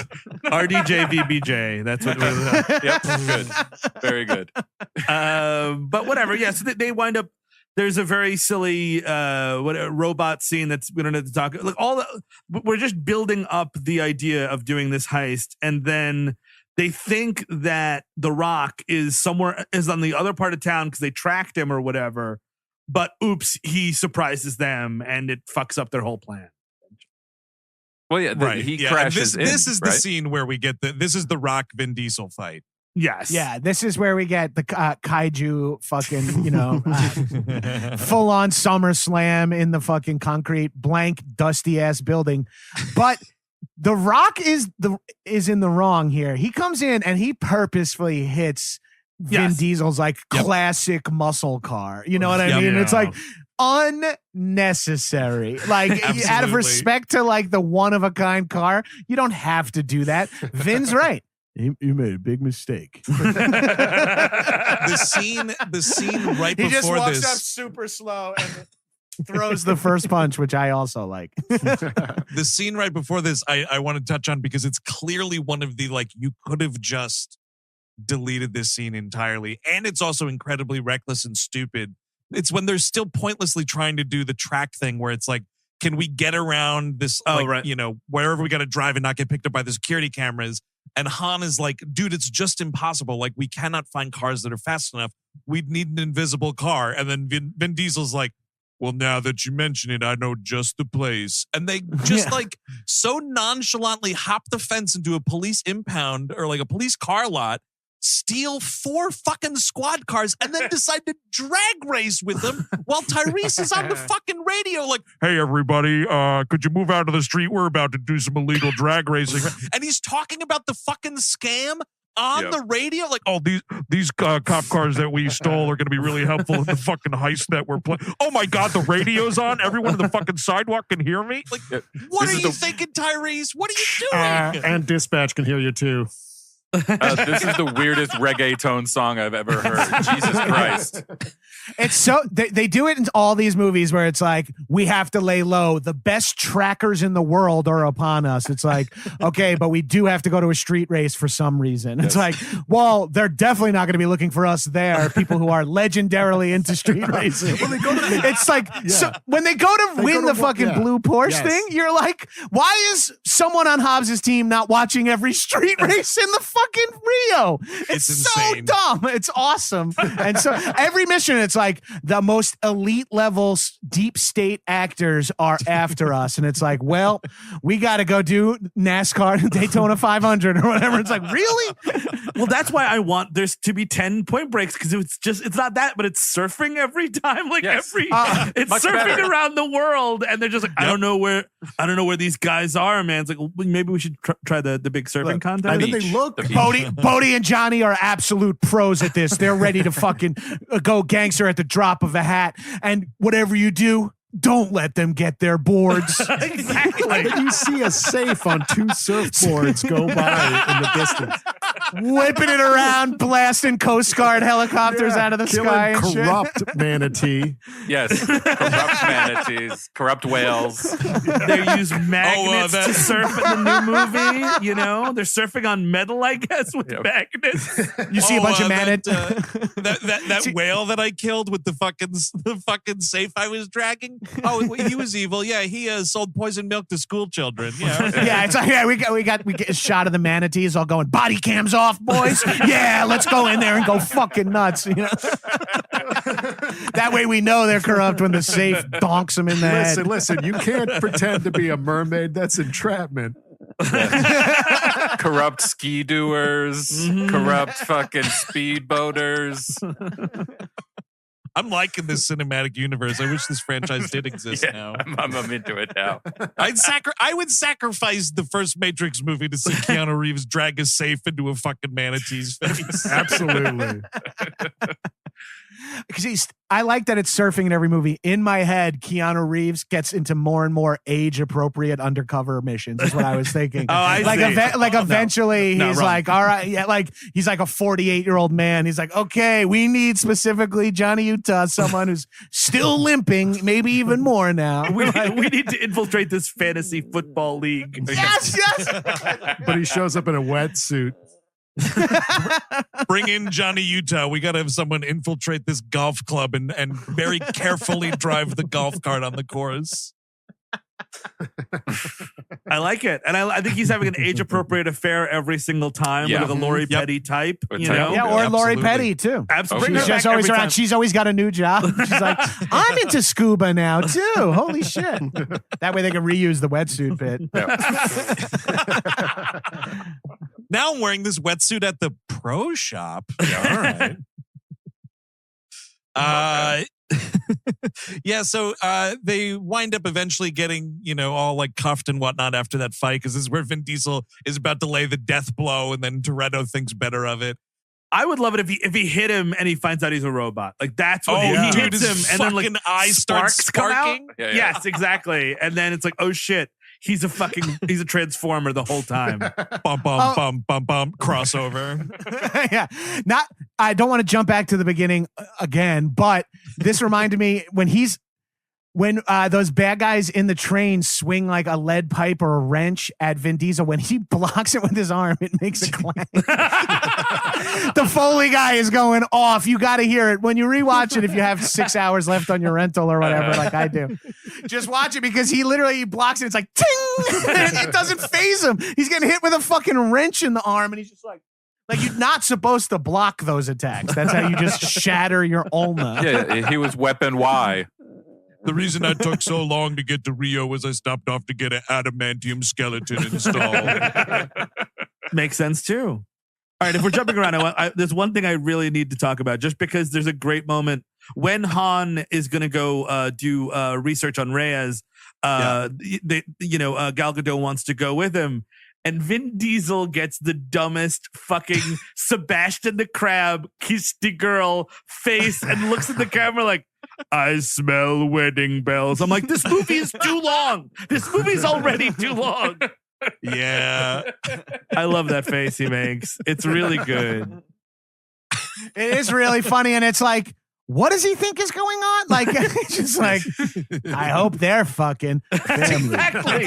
Oh, hey, Han, as we said, no condoms. Remember, she better get pregnant. You're my Asian Israeli niece. I'll protect you. Now I got you. I know a good guy at the clinic. He'll test your cum, make sure you're shooting good, making sure you're doing good. Now let me ask you something. If I gave you some money, would you give up your last name, call it Toretto?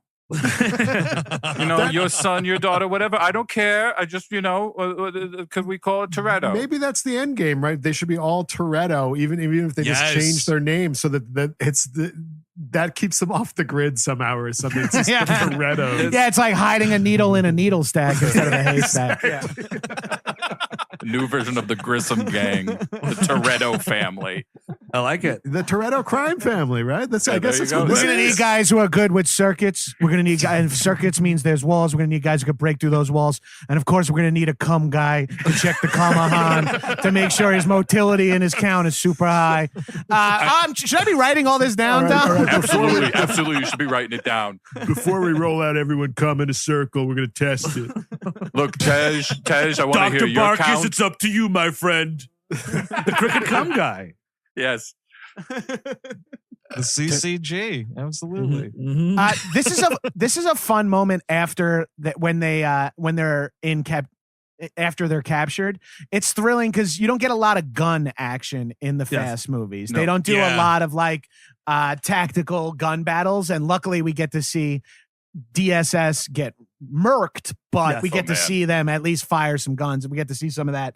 I'm a sucker, lifelong fan of all the worst things in the world, like Guns? special forces. So, I love guns, I love soldiers, I love all that. I don't want to do any of it. I just want to watch it in movies only. Yes. Yeah. But I understand now in hindsight, it's like all fascist propaganda.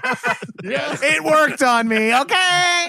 But as a lefty, I just also want to say it was dope to see some fucking random people getting sprayed down with assault right. rifles. 100%. The Rock, he breaks some guy's neck in this movie at some point. Yes. Oh, we didn't. Oh, Dude. that's another scene I forgot about. And then in favela foot chase, he runs into like 6 guys and murks them all hand to hand. Yeah, that's also Dude, a great. he's Jason Voorhees in that scene. Yes, Oh, man. it is great too because like Vin is jumping off the roof and he just goes through a plate glass window on a lower floor to catch up with him. It's a Yeah, good he sees moment. his like. No. Yeah, that shit.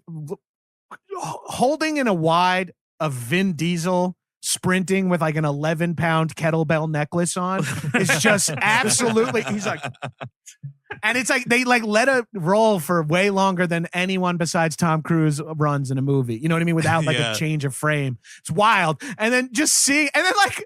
I'm watching it again this morning just while I'm getting ready, and I'm like, she's pregnant. I would be like, hey, Brian, I really don't think I should be jumping on this. Brian, what if we Like, just how do take you the- not say something? What if we just take the L here and this baby is born in prison as opposed to be miscarried right now? Those are our options. You tell me what you want to do, Brian. Yeah, there's no C there. I do love Seconds before he breaks that dude's neck, by the way, also just to go along with the Jason Voorheesing that he's doing, he jams a knife up into a dude's mouth like from his fucking chin. Oh, that's It's great. a blink and you miss it, like wham, just like gets him, dude drops. It's insane. When his team gets murked, it was weird because I think they must have been watching those fucking Jack Ryan movies because this exact scene happens in Clear and Present Danger too. Like there's Yes, it does. there's 3 cars Yep. that get stuck right in the middle lane and they Yep. just get bombed to right. shit. And like I was like, this if you're going for 90s action, man, that's a good place to be going. Yeah, but- Totally. I love this sequence, and cut us free, like anything like that is just like that shit gets me. Trust me, we're good guys. We give us shotguns, and Vin always has a pump action shotgun. Vin is always using shotguns. It's so Toretto is always using Yep. shotguns. If Just I was like- Elena, I'd be like, oh, cut you free. What, you want a fucking street race right now? That's useless. This is Let us real free. shit. We got to get Nos. It's funny. This movie doesn't even use Nas until like the very end when they Yeah. use it as an explosive device or something. No, yeah, no, he used it to like push the safe on his own because he's only one car. that's what it Yeah. is. as opposed to 2. Yeah. See, I watched But- 4 and 5 today. I think that was a mistake. Four is where he lets the Nas start like leaking into the car, That's and then what he I'm pushes thinking the of. cigarette lighter in, and it blows up Yeah. all the cars. Yeah, Yeah. I was that's what you're getting. thinking of. I mean, the sequence when the team gets destroyed is good, but I was also getting MacGruber vibes from like Yeah. the hilarity No. how Tug? how quickly they all die, and the one guy gets not 1 but 2 grenades. The 2 grenades Dude, in that- the sequence Oh. is a laugh line because it's the one grenade, and he looks at The Rock like, I'm not gonna make it, and then another one, it's like, mother. It's like, no, dude, that's comedy. You know it's Yep. funny. Yeah. It's a LOL. It's an actual LOL from your boy Gabrus. Like when the second grenade lands, it's like, no, he's definitely dead. Don't worry about it. Because Yeah, what's it's like- hysterical too is like you're not seeing who's throwing it, so it's just this dude like in a car wreck and he can't get out of the window, and then it's like boop, Yeah, a PA dropping foam grenades from just above the frame. Because the first grenade, he's like, all right, maybe I'm in Fast 6. You know what I mean? I was a popular character. I had some good lines. I had a good rapport with the Rock. Vin likes me. Oh, a second. Okay. All right. Yeah. All right. No, that's it. That's fine. Gotcha. I'm gone. I'm gone. I'm not getting resurrected. Yeah, it's like Nodberg level death. It's wild though that they are taken out so easily because like we are told in this movie that they are like the best of the best who the FBI goes to when they can't do shit and they just get murdered by these drug dealers. Come on. Yeah, by on. Ray. They get absolutely ambushed immediately and then luckily like truly minutes after almost losing a fist fight like that you insisted on having. And now you lost all your guys. He's like, oh man, Hobbs has had a brutal 15 minutes here. I do think it had to be in fucking Diesel's contract that it's like at one point he will allow The Rock to live. That has to, he will have a moment where he will reach his hands out like Jesus to him and allow him to live. You're only alive because of me. Yes. Right. Yep. It's like Steven Seagal, like all this contract shit you're making me think of. It's like Steven Seagal has never been killed in a movie either. In Machete, he kills himself. He's the bad guy in Machete. No one else has ever killed him in a movie. He's except for when he fakes his own death in Hard to Kill, Mason Storm. But in this, fucking Machete, he commits seppuku after losing a fight to Machete, and it's my God, my God, it's so brilliant. It's like The Rock is like, I guess my character can live if Vin Diesel gives me mouth to mouth. Fine. I need to do CPR, family. If I was The Rock, I wouldn't join up with. I would still be pissed because this guy nearly beats you to death. Yes, he saves your life, but he is absolutely 1,000% the reason all of your friends are dead. Like, you know what I mean? Yeah, I'm not exactly like, congratulations, dude. Like, no, I'm still taking you to jail, and I'm not giving you a 24-hour head start. Fuck you. Yeah. Well, all my friends are dead. Hey, we lost Vince. Who's Vince? Yeah, fair. It was probably bigger for you who lost every single person. Yeah, I have like 4 wives to call right now, and it's going to be a really shitty day. I'm the godfather. No, I guess no, his wife is dead. So now I'm his father. Now I have children. Thanks for nothing. I hope you're happy. I'm a new father. I did not want to end up here, and now I'm a fucking dad. Yeah, family. They could call them Pebbles. It's working. Let me ask you something. Can I name them Toretto? I mean, they don't have a family anymore, right? We blew past it. Vince names his kid after Dom. Like another keeping and that's so egotistical. It's amazing. But it's fun because do you know that when Paul Walker passed, Vin Diesel named his daughter Paula, which is so cool, especially because he in this movie that's important to Vin Diesel that Vince names his kid after Toretto because that's something Vin thinks is important, and that makes it so much kind of richer, and it is about family at that point. You're like, holy shit, he's not wrong. It is still truly weird to me how like the death of Paul Walker brought out like the fact that they are indeed this like filmmaking family. Minus Dwayne Johnson, because that dude can get to stepping according to Vin Diesel. But like that they what you did. I mean, because you're fucking actors and it's a job and whatever. But it's like when that happened, it was like, oh no, like this is clearly, we've done a bunch of these together now. Yeah. When you're shooting for 40 weeks every other year, it's you're like, these guys, these are long schedules where you're flying all over. You're in you're in every fucking random country.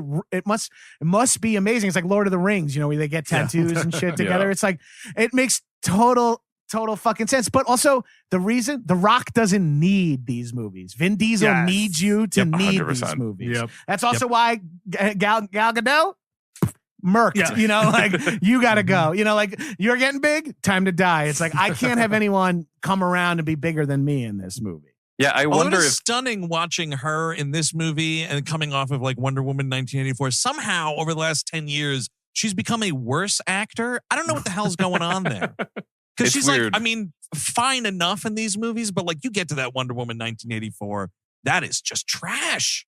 It's really bad. I don't get it. The thing with this is they give her less to say here.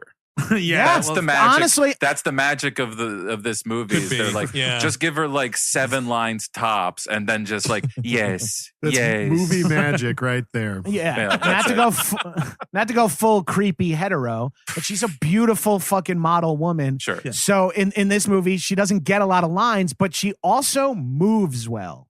Like not in a sexy way when she needs to get her ass slapped for seduction purposes, but she also moves well in like fighting way. So it's like she's so that's why I think Wonder Woman 1 was like a tolerable movie, because it's a lot of her fighting. And then in Wonder Woman 1984, it's a lot of her talking. And you're like, hey, I don't think you're supposed to do this in any movie, baby. I think you guys, you totally fucking cracked it, because she's got monologue after monologue in that 1984.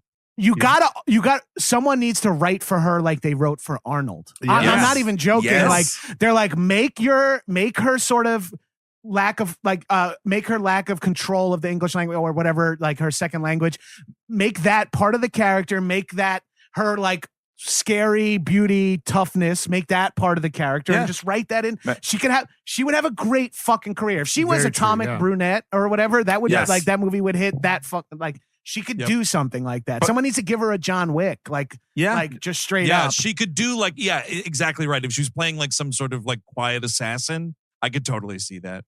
Yeah, and she would pull out like if Quentin Tarantino puts her in a movie as just like a woman who walks out with a baseball bat at one point. You know what I mean? Like that's like she fucking would murk that, and she would blow her own career up. But Wonder Woman 1984, it's like, all right, you're gonna do time travel, you're gonna do this, you're gonna do this. It's like wishing stones. Yeah. And you're gonna have to explain a lot of it. You're gonna have to explain everything. Yeah, she's not supported at all by the script or directing either in that movie, but Definitely not. No one's doing any favors for a gal in that. So Vince eats shit in that firefight.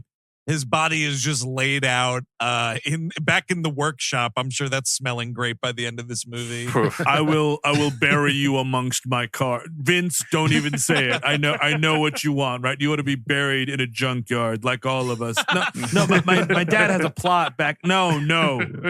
You'll be buried in All family goes to the junkyard. I put my grandfather there a month ago. The Toretto family plot. It's in a junkyard.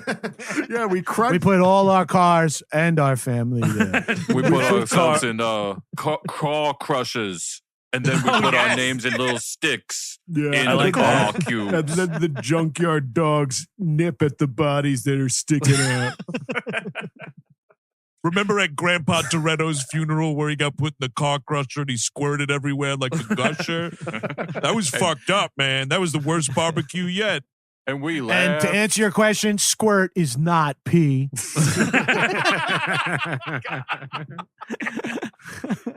I got my crooked cum guy. He's gonna check it out. Hey, I'm back. Hey, Vin, you don't need me for the whole heist thing? No, I don't know where I can put you in there, bud. Everybody needs a physical. Everybody. It's like, listen, is there any way you could check Reyes's cum? I would just like to know who I'm going up against. If they're very fertile, it might be different. Well, there's no way you can help me with this, but do we know how many times he shakes it after he pees by any chance?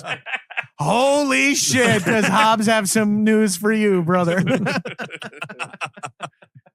So they decide they're going to fucking do this heist anyway. Well, Dom decides. Dom is the decision maker here. Because everybody else is like Han is like, what the fuck are you talking about, dude? Like, it's over with now. Like, we just got jacked by all these guys. All these fucking agents are dead. Like, we're out of here. And he's like, he pulls the, all right, well, as you all know, it's Dom Toretto's policy. You're free to leave at any time, but I'm still doing the mission. Like, he totally guilts him into staying.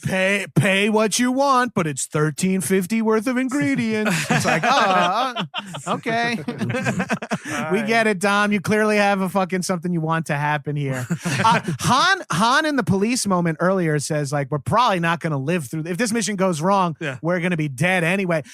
That's the only moment that anyone, even specifically someone who will die in 2 movies, but he's the only person that acknowledges any possible consequences from all of this. No one has discussed his no way, rob a police station? What are you, crazy? Yeah, we're in. Well, he died. He dies in 2 movies, but he also died 2 movies ago, John. At the same time, somehow. Yes, exactly. John, the revelator of this whole crew. It would be interesting. Like, the funniest thing is, like, why don't you really hit him where it hurts? You should be like, Dom, if you don't fucking find a different way to do this, I'm out. I'm gonna leave. But if you figure it out, I'll let you name my kids Toretto. I'll let you do it. Like, you have to use the bargaining chip he cares about. That's the thing. Yeah, he that's a clearly cares family, about. man. More children for his brood. Dom, That's all that matters. if you don't fucking quit this mission, I'm exclusively drinking Pacifico, motherfucker, and then you'll see. Then you'll see Toretto. Fast and Furious 11 should be a bunch of it should be Dom Toretto and then a bunch of kids in like Power Wheels and shit. Yeah. And they're Roll all it up. named Dominic Toretto. It's like 20 different kids, all Yeah. different movies. And then someone's like, Dominic Toretto. Yeah, which one? All the little babies turn around with sunglasses on. Wait, now, not to just keep piling on here, but Eric, you're on to something. What about Dominic Toretto 2050? And it's like in an old person's home and they're all in jazzy scooters and it's Yeah. treated the exact same way as like street yeah. racing. Yeah. It's all like clink, clonk, like, and it's just like, they're stealing extra Vicodins or whatever. I don't know if you want any of this action, but we're hitting Walgreens tonight. Yeah. Super, the same soundtrack, like a big rap song, like do it, while the little scooters going through it. Aye. Why not just that song? Aye. How many times did you hear that 3-noise refrain? Aye. He always picks like a nice, like sort of, Latin beat kind of thing that he loves. And like that song always is like, and it hits so much in this movie. I love these movies. They're sexless with like, they're like MTV. They're less sexy than MTV, but they're trying to do shit every once in a while to be like, it's a movie for everybody. So we're going to show a little bottom half of a butt cheek underneath a full-size bathing suit of an adult woman. Okay, cool. Come on, it's Brazil. Come on, we got to show a little I think we can ass. see some fucking cheeks in Brazil, bro. Nobody ever fucked in Rio. Come on. I gotta say, we knew it was filmed in Puerto Rico. You know you're in Brazil, not because the only reason you know you're in Brazil is because you see that Jesus statue more times than you see Chris Ludacris Bridges. They keep cutting to it for reaction shots. I'm like, it's a statue. That statue of Jesus is in Fast 6. He joins the crew. They had him. It's like, we're gonna need a circuit guy, a wall guy, and if we can find a 60-foot concrete guy, that would be helpful. And then the like Hobbs and the government come down with the Statue of Liberty, Ghostbusters 2 style. Oh, shit. And then it's a kaiju fight again. That would be awesome. Yeah. Jesus versus Higher Lady and Liberty. higher. As Dom and Hobbs punching each other underneath the 2 giant Statue of Liberty versus the Jesus Cristo. As you might have imagined, the Jesus Cristo and the Statue of Liberty got married after this. Family. They are also Torettos now. They are the 2 Toretto statues, and their children will be beautiful. That's why he's pushing for diversity all the time. He's like, we need statue people. We need, Let's get a couple of monument guys in here. That'd be pretty great. No, not those monuments. Other monuments. We have to replace. Let's get some monument men. Wait a minute. These guys are long, boring, but star-filled. All right, yeah. So come on, monuments men. George Clooney, John Goodman for some reason. Bill Murray in an army Matt uniform. Damon. Yeah. Well, so Dom's like, all right, let's just fucking rip the safe out of the wall. It's the you know what? Fuck it. That's the last act is, you know what? Fuck it. And if I'm Han, I'm like, dude, what did we just spend 2 weeks on? Like, we could have done this 2 weeks ago, man. But Or they're I could have still- been working my game even harder on Giselle and trying to fucking get laid down here. Mhm, But I that's was true. driving these funny cars in your warehouse for 4 days. But if you're still getting the 11 million in that Yeah. world, that's what I mean, like, that's the one good thing about it, that you know what the fucking, they're all after the money. Like, Yeah. there's no, like, I actually kind of love these movies as an antidote to Marvel. They're just like, more like, yeah, it's just about money and fucking, like, fucking each other's sisters, I guess. Right? Yeah, it's not saving the Yeah. world. Yeah, it's Yeah. fine. They are an antidote to Marvel to me. I do think they're like getting more and more towards that. Hobbs Yeah. and Shaw, especially Oh, with yeah. like just giving Idris Elba an Iron Man Absolutely. suit. Like, Dude, oh, okay, he's, yeah. he's literally genetically modified in that movie. It is I know. It's like the it's dumbest X-Men. fucking thing. He's Incredible. Weapon X versus Hobbs and Shaw. Yeah. Insanity. So yeah, we talked about it. The fucking safe thing is awesome. 1 million cops, like 1 million cops die. Corrupt. Corrupt cops. I'm sorry. and arguably no one else Yeah. in any Yeah, of these oh, no, huge car nobody. pileups or Dude, safes blowing through banks and Yes, shit like Dude, that. that He bank throws it in thing, the bank. there's some little old lady trying to fucking get her debit card in the goddamn ATM. What Yeah. was that? And Yeah. a huge safe just turned her to dust. And now she's just a grease stain. That was those were She's got $40 in one hand, and that's all that is Yeah. left. The rest is a purple puddle. The hand Oh, is no, you know what- floating. You know what happened was there was a big envelope went missing, and George Bailey wished he never was born, and they threw a fucking safe. God threw a safe at that bank. It's like, all right, dude, you wish you were never born. Okay, cool. Here it comes. You need to warp this Easy to safe. fix. Oh no, family. No. No, they were I don't wanna corrupt stop, teachers. family. Yeah. Oh, that uncle. That They're uncle. corrupt Doctors Without Borders. I do love Corrupt frontline workers. This is so fun. the cops getting decimated here is great. It reminds me of Blues Brothers, you know? Yeah. Yep. Yeah. yeah, very much. Do you have a highlight for me in the chase is when Toretto has got the safe alone, and he does like a clothesline with the cable. It like just cuts a Yep. car in half the long way. Yep. You're like, And oh, see- that's fucking a cool stunt to fucking shoot, man. I'll tell you and what, it's though. a second and a half in the movie. I mean, I'll tell you what, though. I need, because you see the top come off, and then like the camera's far away, and you're looking at it. I need to see a fucking neck and then just a gusher. Because that dude driving that thing definitely got Or decapitated. like no doubt about heads it. rolling down the highway or something. No, in this movie, it would cut to like a family in the car like this, having ducked, going, "Whoa, Yeah. Yep. he didn't kill us." Or the top of their head cut off and he's bleeding out, and he's like, "No, now I'll never be able to restart the Nazi party." That is Brazil, dude. It could be happening. I know, he's a boy from Brazil. You never know. Now I look like Ray Liotta at the end of Hannibal. Oh. Dude, speaking Pop a straw in it like a fucking coconut. Speaking of our friend Steven Seagal, Vin Diesel has a fucking executive decision line right here, because they're getting cornered by the cops. The cops are coming one way, they're behind him, and the whole thing was Paul Walker's trying to yell at him. Brian's like, Vin, we just gotta like detach. Let's just drive away, detach, and let's get out of here. We're not gonna make it. Vin Diesel definitely fucking looks right at him. Toretto, he's just like, you will. And it fucking like totally doesn't detach when Paul Walker does. Like, definite executive decision ref right there. This movie loves 90s action movies. It's Hell kind of yeah. great. Yeah. Nice. I love it. Yeah, and I mean, like, all this shit happens. Almeida dies like 3 times. Like, first the safe hits his car, and then he gets out like the Wile E. Coyote's got soot all over his face. Yeah, he's got like accordioning out as he walks. Yeah, the safe was made by Acme, you know. Oh, that's why. Exactly. Oh, I forgot.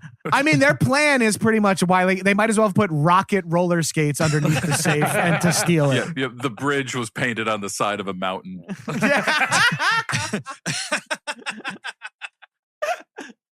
I love how The Rock just shoots this dude who's been sort of barely a villain anyway. Like, Reyes, there's there's no like big reveal or He just walks up and nothing. goes dink dink, he double taps him without looking. It's Dude, brutal. I like it. I like it. look. The Yeah. look is chef's kiss, man. This dude, Yeah, the no he's look had a double rough tap. day. Yep. Yeah. He has He's some fucking line- ready to go home for the day. He's got a line that it was like it's for his like the men that got killed and the grenade Yeah. guy, I guess. This Justice is for Grenade grenade Man. guy.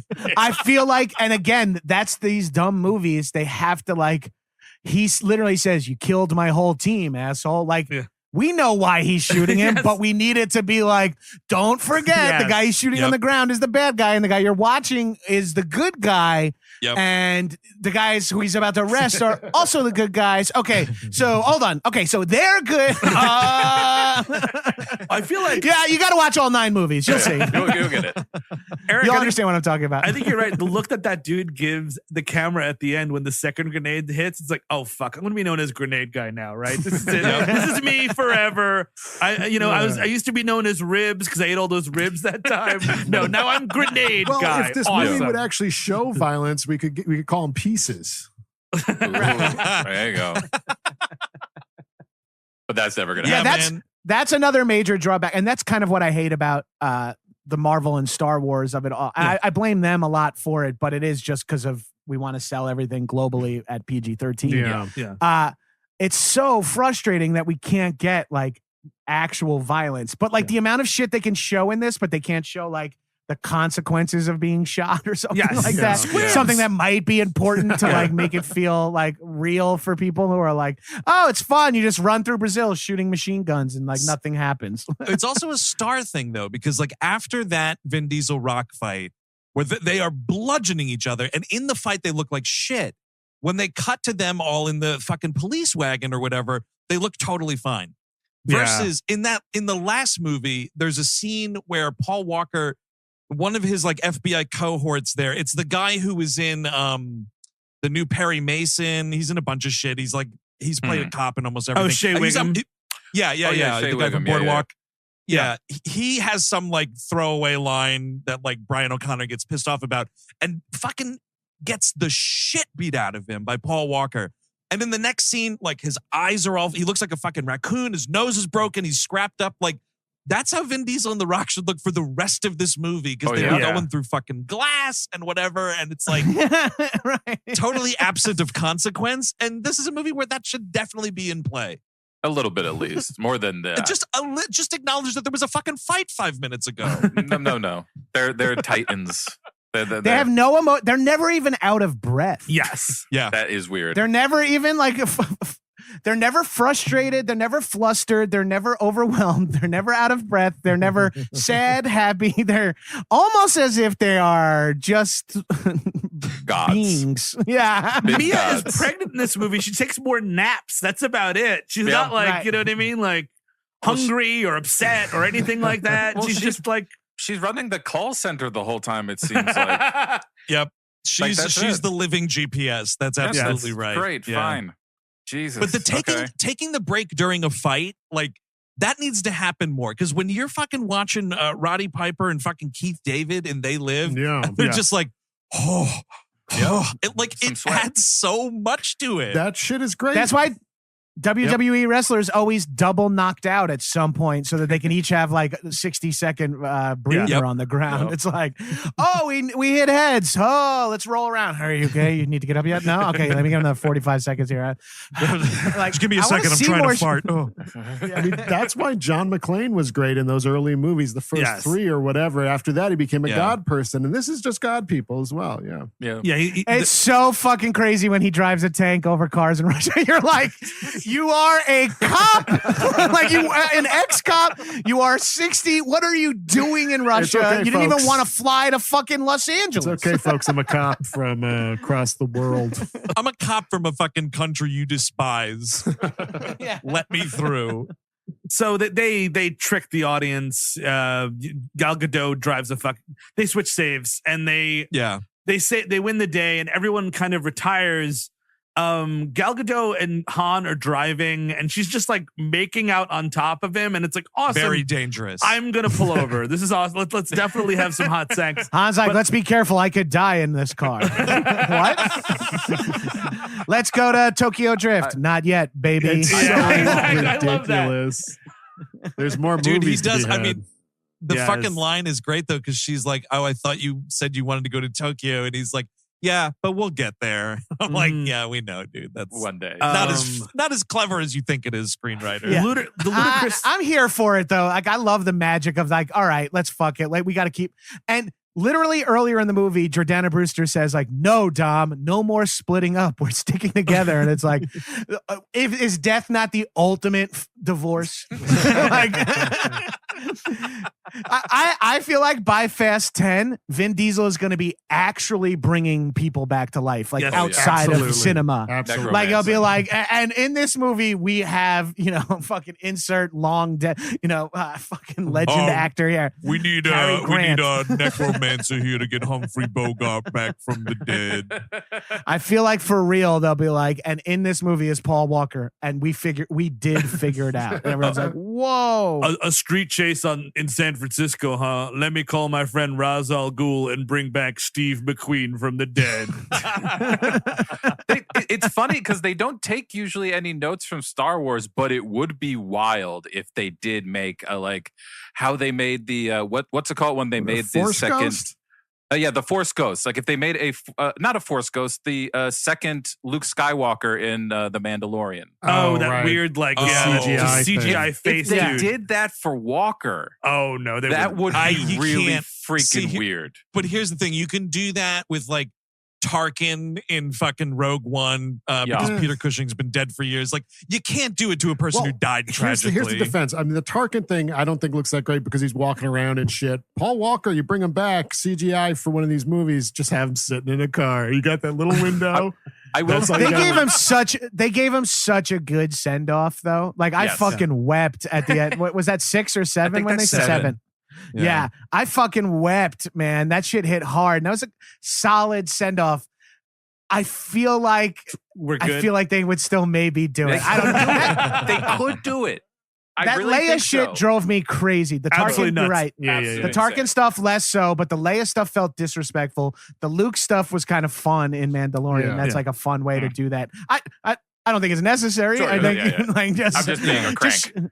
yeah, show us the full black suit and the green fucking lightsabers. That's he all walks you around need to with. see. Yeah. Yeah, and People would get I'll be just as creamed in my jeans as I was in this way. But Yeah. like Gabe was like, you're totally making the right on point. Like, and it's the same thing with these fast movies. It's like they don't respect audience intelligence with these studio things, and it's like we got to make this so that even fucking Slow Joe in the back row gets every fucking beat of this movie Yes. on the very first watch of it, which is like the worst mentality to have with this shit. Yeah, I don't understand what that is because if someone's bought the ticket to the movie, then it's mission accomplished Yeah. as far as the studio is concerned. So like you don't have to like if that's the marketing machine, it's like no one is going like I wouldn't go see that movie. I was kind of confused at one point in the second act as to who actually was a good guy and who was a bad guy. No. And I mentioned that on my podcast, and now the movie's not doing well. It's like no, that's not what's gonna happen. Like there's so many. You notice it more and more. Like for Action Boys, we watch a lot of like 70s and 80s and 90s movies, Yeah. and actually exclusively those 3 decades. It's like you don't like so much stuff is just like I think what they're saying is that he's the heroin dealer here, and it's like every movie now over. It's like people literally like ADR. Oh my god, that was my car, you know, and it's like we don't even like people. It's like make people watch a movie a second time. I mean, you're disrespecting the audience. They're like, no one's ever going to get anything. Let's spoon feed literally every fucking second. Yeah. Go. Everybody follow Michael Mann. Don't explain a fucking thing. Figure out what you think you know what Black Hat's about. You go and find out what the fuck Black Hat's about. He doesn't know. Michael Mann definitely does not know. People don't like that movie, but I love that movie. It's a great movie. Okay, while we're talking, I like Black Hat as well. And I just watched it a month ago to confirm that I liked it after reading. And Bilga talked about it at one point, and I was like, you know what? I do like Black Hat. Let me double check trick that I actually do. And I watched it, and it was more boring and more enjoyable than I remembered. Nice. Sometimes you need to get bored, man. Let's just fucking strap in and have a boring time. And that's a good thing.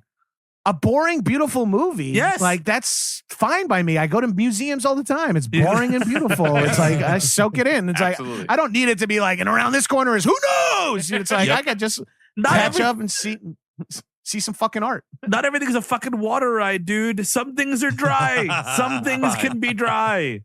Yeah. So what's with the rest of the retirement plans here, Steve? That incredibly boring Ludacris and Tyrese scene that takes 24 minutes about, we have the same car and you now have your own it's the two garage. most charismatic people. It's the two comic relief. Just getting to finally get away and just go off the way you want them to.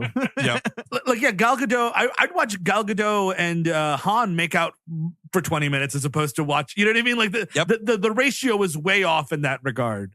Absolutely. I mean, I'm addicted to gambling and haven't been to a casino in like 19 months. So I could also have watched Leo and Dio, whatever the brothers' names are. And I could have watched them for gambling for hours. It made me miss Vegas. And it looked stressful, but it made me miss Vegas so bad.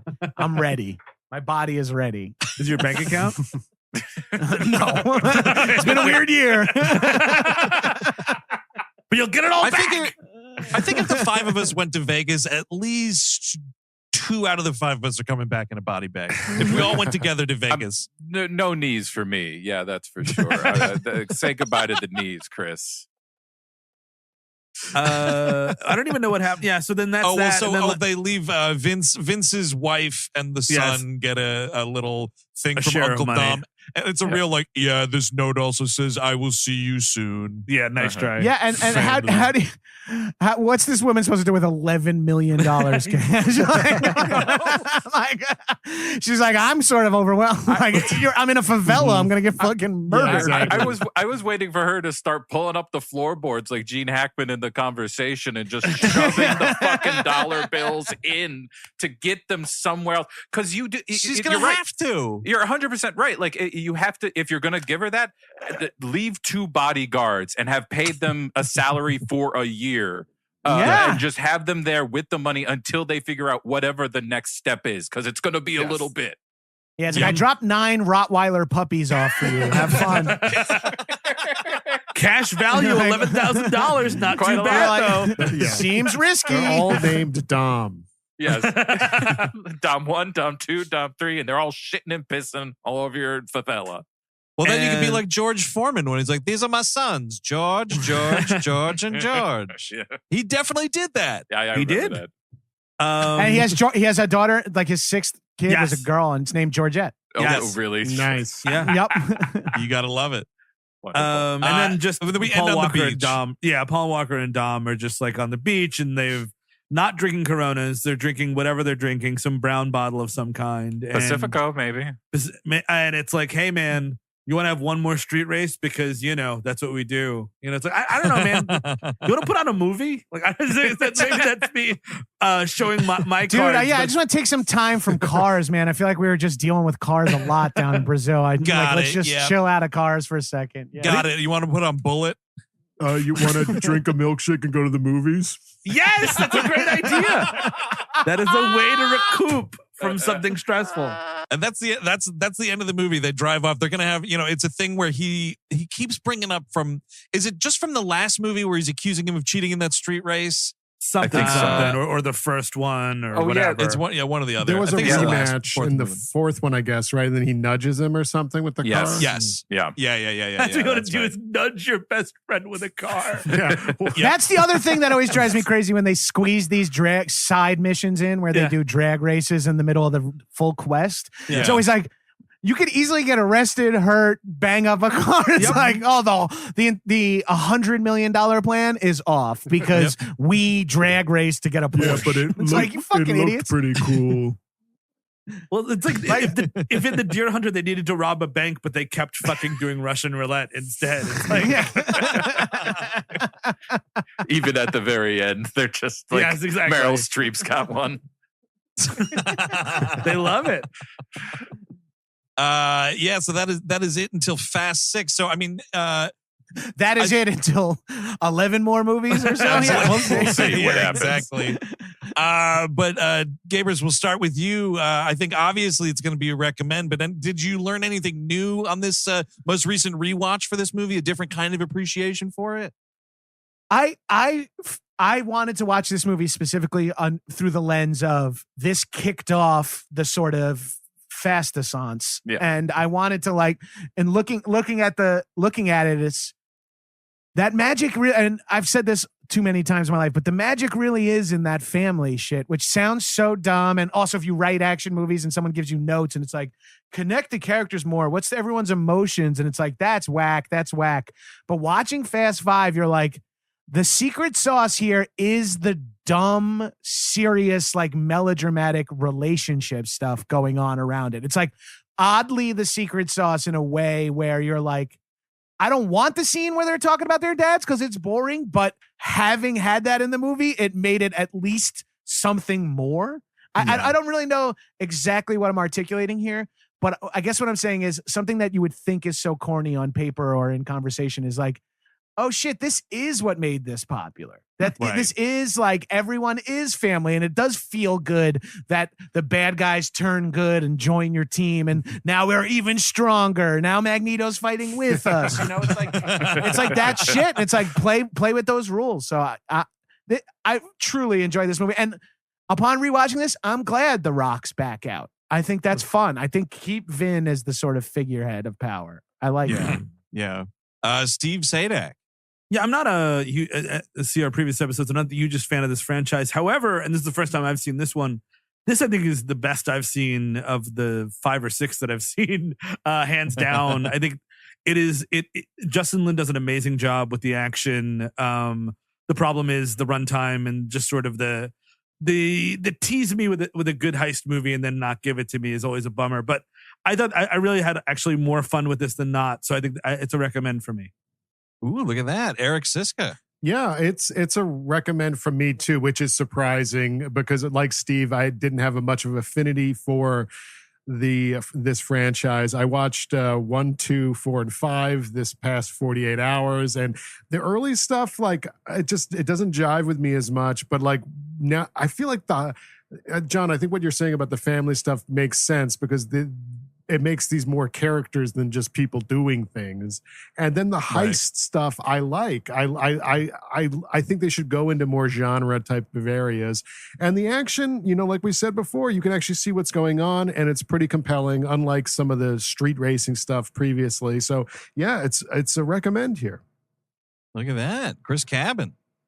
Yeah, it's a soft recommend, but it's a recommend. I really have turned on these movies, the stupidity of them. And I think you're right, John, when you say that about the family stuff. It's I kind of I grew into these movies in some way. Yes. I don't know how it happened, but I grew into them. And 7 is going to be my favorite to the day. It's just such a blockbuster.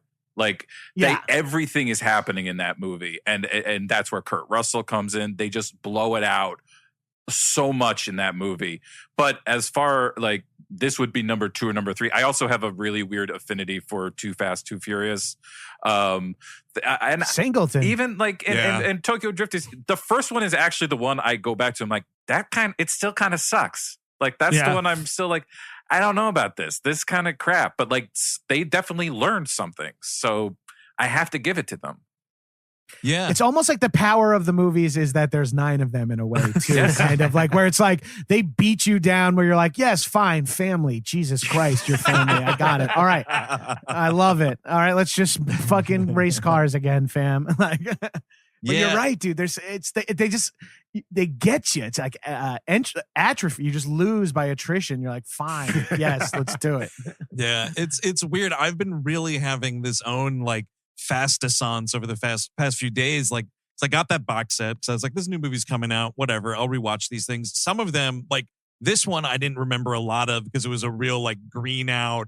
It wasn't even at the theater. I saw it on a bad DVD rip or something. So not a great ideal screening experience. But I've been having fun with most of them. I still don't care for Tokyo Drift because I think it's just too the only thing that it benefits or, gave us is the character of Han, who's great. He's my favorite character in this franchise.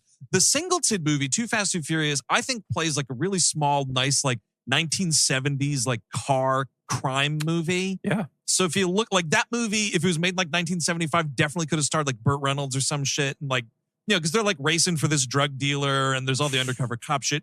James Remar, by the way, really great in it. So I don't know, but this is great. This like the takeoff from here with the action, and it's practical action too. Not a lot of computers going on in this movie, except when Vin Diesel drives the car out of the train car at the very beginning. That is a fucking cartoon Vin Diesel head on. And the dive into the river is they're both glowing like E.T. like as they soar. Yeah. But yeah, no, I would totally recommend this. I'm having fun with this. But there you go, folks. That fam is Fast Five from 2011, directed by Justin Lin. Jon Gabrus, thank you for coming on again, man. It's always a blast rapping with you, of course. Oh, dude, this is a real pleasure. All I want to do is shout about movies, and I'm so happy to do it with you guys, who I love to talk to. It's a fucking blast. And speaking of fam, we are HeadGum fam, so go ahead, plug away on what you got going on lately, man. Check out my podcast, High and Mighty, which is just a chat show. I think if you're listening to We Hate Movies, an episode you might want to start at is the episode where I have these guys on. We talk getting stoned for stoner movies, and it was a fucking riot. Yep. Check that. And you guys we have to have you back on soon. And then also I have a movie podcast too called Action Boys. It's a Patreon only podcast, but we do have like 10 or 12 free episodes out on whatever podcast app you're listening to this on. So if you want to just search Action Boys, hilarious, and listen, huge recommend. Yeah. Oh, thank you guys. I really appreciate that. Yeah, it's been really fun. I am blessed that like one night a week, the movie I want to watch is chosen for me. So I don't have fucking diner menu with the fucking streaming apps where I'm like, okay, I guess I'm watching The Devil's Advocate again. Fuck, what did I do? This is 2 nights in a row. But yeah, actionboys.biz. There we go. And yeah, man, fucking open door policy. Come back whenever. This is always a blast. Yeah, please. As always here on We Hate Movies, though, the show rolls on next week. Steve Sadak, what's going on there? What are we talking about? We are talking Wild Things with Angelica Jade Bastien coming back, which will be super fun. Oh, yeah. A sultry episode. Quite. I'm assuming. Definitely. I'm assuming. You get to see some. We're recording it tomorrow, so who knows? Some thick cut bacon in that one. Yeah. Eh? It will have some no doubt. Some BDE, some bacon dick energy. But if you cannot wait a week until that episode, we also do, of course, have the Patreon, patreon.com/We Hate Movies. What the fuck we got going on there this month? There's a lot going on, I think. Oh, right? yeah. What is A History of Violence was our We There Love it Movies is, yeah. selection. Yeah, we did History of Violence. We've got an episode on our once in a lifetime thing, Death of a Cheerleader. We've got another Beverly Hills 90210 episode coming out. We've got Ken on the Bleep Glossary. The Bleep Glossary. I read to these guys about the legendary Star Wars character, Ken. So please tune in to that. Oh shit! And also, actually, isn't we're dropping the Jackass commentary, right? Yes, that's coming right. out. Yeah. Indeed. Yeah. You can hear me on the air almost throw up no fewer than 3 times. So that's pretty Dude, great. it's the best fucking movies of all time. The idea that the number one theater experience in my life is Jackass 3D. I swear to God. I've never felt like that in a fucking theater before. I cannot wait to see 4 in the theater. Like, it's the only way to see. Sharing in other people's disgust and fear rules. It does indeed. But so there you go. A ton of Patreon content for you. And next week, our good friend Angelica Jade Bastien back on the program talking Wild Things. We'll be talking a lot about that Kevin Bacon hog, that's for sure. So until next week with Kevin Bacon's dick, I'm Andrew Jupin. Steven Sadak. Eric Siska. Chris Cabin. Jon Gabrus. Take it easy. He made it. You did it, man. Yeah.